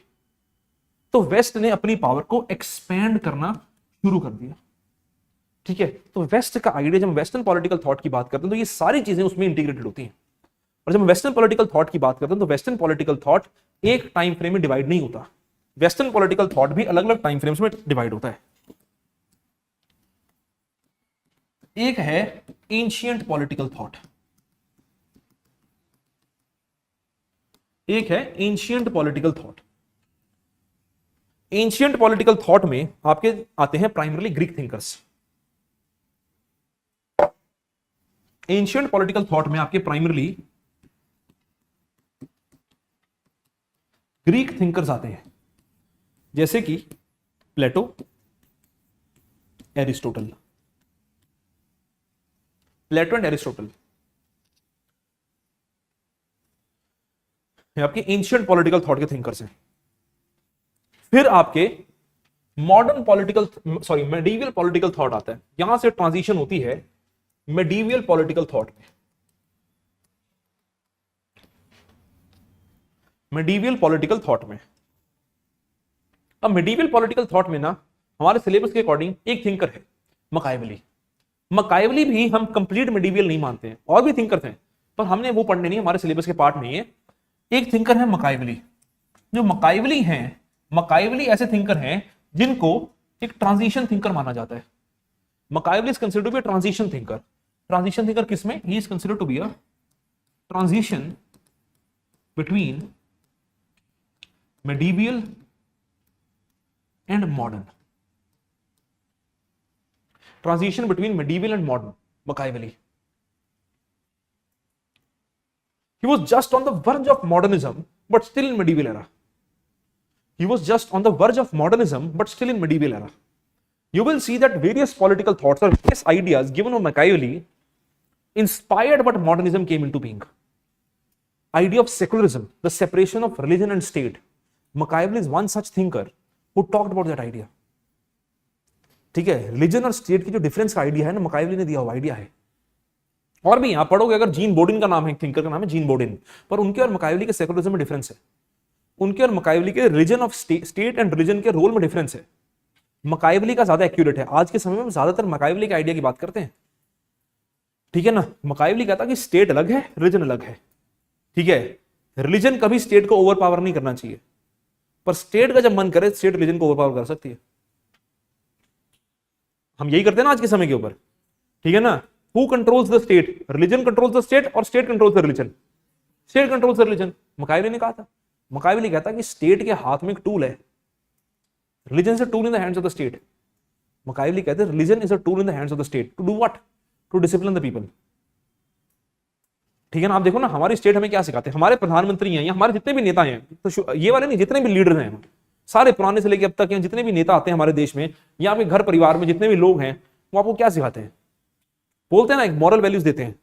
मॉरल वैल्यूज क्या है? स्टेट प्रॉपर स्टेट स्कूलों में सिखाती है, हमारे देश में स्टेट स्कूलों में सिखाती है कि मॉरल वैल्यू सिस्टम, कि भैया बड़ों के आगे नहीं बोलना, जवाब नहीं देना, the people who are in power उनकी इज्जत करनी है, सवाल पूछो पर इज्जत करो। ठीक है ना, मकाइवली कहता है कि स्टेट को इन चीजों को यूज करना चाहिए लोगों को एक डिसिप्लिन में रखने के लिए, ताकि लोग कभी स्टेट को चैलेंज ही ना करें। क्या हो गया यार, बात रख दी यार, क्यों की हो गया? कब्जा लेने जगह है तो नाल ले जा बैग, हम रख जा, हम आया था, रख जा ऊपर रख, ऊपर एनसीईआरटी बैच नहीं कोई नहीं, हम तो करता जो करना सी। ठीक है, एनसीईआरटी थोड़े बच्चे होते हैं ना, उम्र में कच्चे होते हैं, ये इसको लग रहा है सीट लेके भाग जाएगा।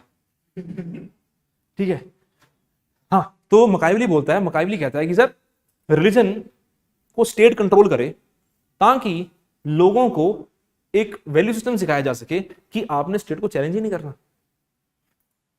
ठीक है, आपको अपनी लिमिटेशन सिखा दी जाती है। कह रहा अगर तुमने स्टेट को लोगों को सिखा दिया कि उनकी लिमिटेशन इन पावर है, तुम आराम से रूल करोगे, तुम आराम से रूल करोगे। ठीक है, इसको बाद में मार्क्स कहता है कि मकाइवली बोल रहा है ना ये कि रिलीजन को कौन कंट्रोल कर रहा है? स्टेट। मार्क्स कहता है कि रिलीजन को यूज कौन कर रहा है लोगों के ऊपर? कैपिटलिज्म। कैपिटलिज्म कंट्रोल कर रही है स्टेट, और उसी के थ्रू लोगों को कंट्रोल किया जा रहा है। बात वही है, कहने का तरीका डिफरेंट है, क्योंकि बीच में मकाइवली में कैपिटलिज्म नहीं है, मार्क्स ने कैपिटलिज्म ऐड कर दिया। चीज रिलीजन से दोनों सेम करवा रहे हैं, रिलीजन से दोनों चीजें सेम करवा रहे हैं। मकाइवली कहता है कि स्टेट लोगों को डिसिप्लिन सिखाती है ताकि तुम स्टेट को चैलेंज ना करो। मार्क्स कहते हैं कि कैपिटलिस्ट स्टेट को यूज करते हैं रिलीजन के थ्रू ताकि लोग कैपिटलिस्ट को चैलेंज ना करें। वहां पे no one should challenge the state, वहां पे no one should use challenge the capitalist. Role of religion same है, आज भी रोल ऑफ रिलीजन यही है। आज भी मार्क्सिस्ट थिंकर यही बोलते हैं कि रोल ऑफ रिलीजन आज भी तो यही है। ठीक है ना, कि कैपिटलिस्ट यही सिखा रहे हैं आज भी। तो मेडिवल पॉलिटिकल थॉट आ गया। इस मेडिवल पॉलिटिकल थॉट के बाद आता है मॉडर्न पॉलिटिकल थॉट। यह है सबसे बड़ा मॉडर्न पॉलिटिकल थॉट। इस मॉडर्न पॉलिटिकल थॉट में लिबरल आइडियाज की शुरुआत होती है।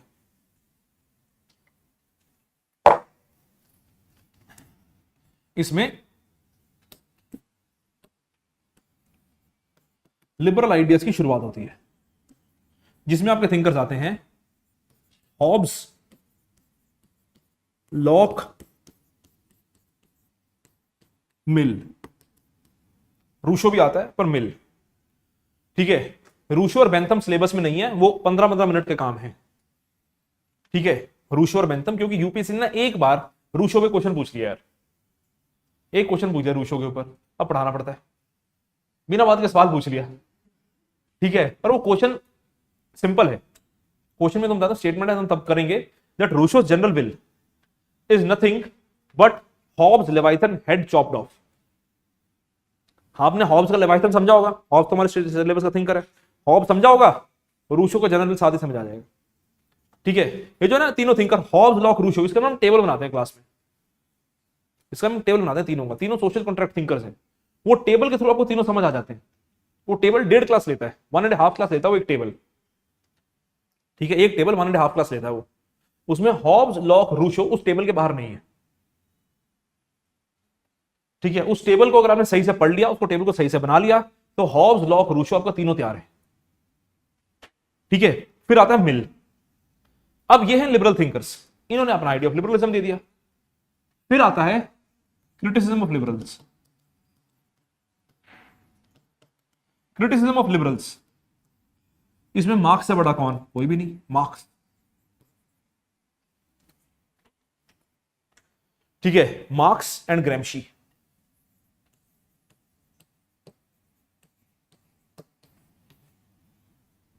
ग्रैम्शी नियो मार्क्सिस्ट थिंकर है, मार्क्स के आइडिया को थोड़ा सा इंप्रूव कर रहे हैं ग्रैम्शी।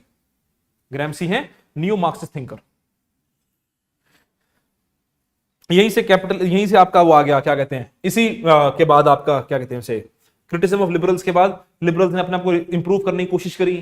फिर आपके कई सारे बीच में थिंकर्स आ गए, कई सारे थॉट्स, कई सारे अलग मॉड्यूल्स आ गए कि मार्क्सिज्म बन गया, सोशलिज्म बन गया, फासिज्म बन गया, है ना। फिर हमारा आता है मॉडर्न वर्ल्ड में ही कंटेम्प्रेरी थिंकर्स। कंटेम्प्रेरी थिंकर्स मतलब जो पोस्ट वर्ल्ड वॉर के थिंकर है, पोस्ट वर्ल्ड वॉर के थिंकर है, ठीक है। पोस्ट वर्ल्ड वॉर के थिंकर में आते हैं हन्ना आरेंट।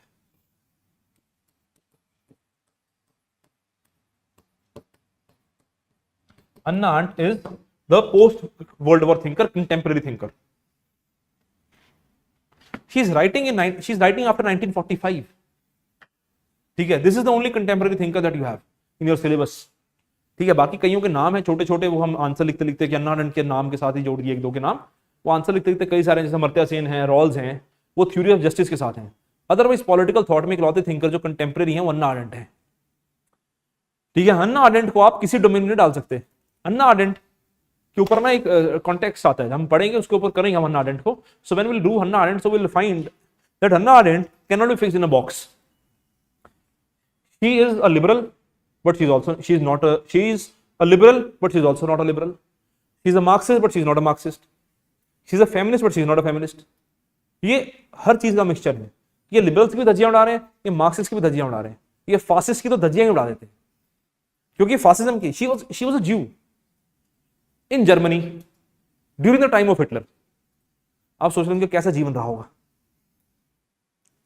ठीक है, तो इनका आइडिया है, जो यूपीएससी ने क्वेश्चन पूछे, मैं आपके साथ जब शेयर करूंगा डॉक्यूमेंट, इसमें क्वेश्चंस होगा। हन्ना आरेंट के ऊपर भी क्वेश्चंस हैं, यूपीएससी ने पूछ रखे हैं। जैसे मकाबली के ऊपर क्वेश्चन है,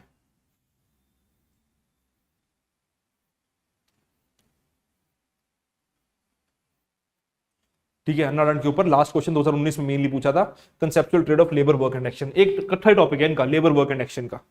ठीक है, लेबर वर्क एंड एक्शन का इकट्ठा टॉपिक है, उसके ऊपर क्वेश्चन पूछ रखा है यूपीएससी ने। देखो लास्ट ईयर मिल के ऊपर सवाल पूछा था, the legal subordination of one sex to another is wrong in itself and now one of the chief hindrances to human development. ठीक है, ये सिंपल है। ये ना मिल की एक थ्योरी है, एक ना कहानी सुनाऊंगा मिल की, कहानी सुनाऊंगा मिल की, कि मिल को क्या ऐसा हुआ कि मिल को लगा कि मैं वुमेन राइट्स की बात करूं। बिना मोटिवेशन के कोई आदमी बात नहीं करता। ठीक है, इसको हुआ था प्रेम, इसने कहा वुमेन को राइट से नहीं है, कह रहा मैं दिलवाऊंगा। ठीक है, चलो आज यहीं तक रखते हैं। समझ आया, हाँ या ना? ऑनलाइन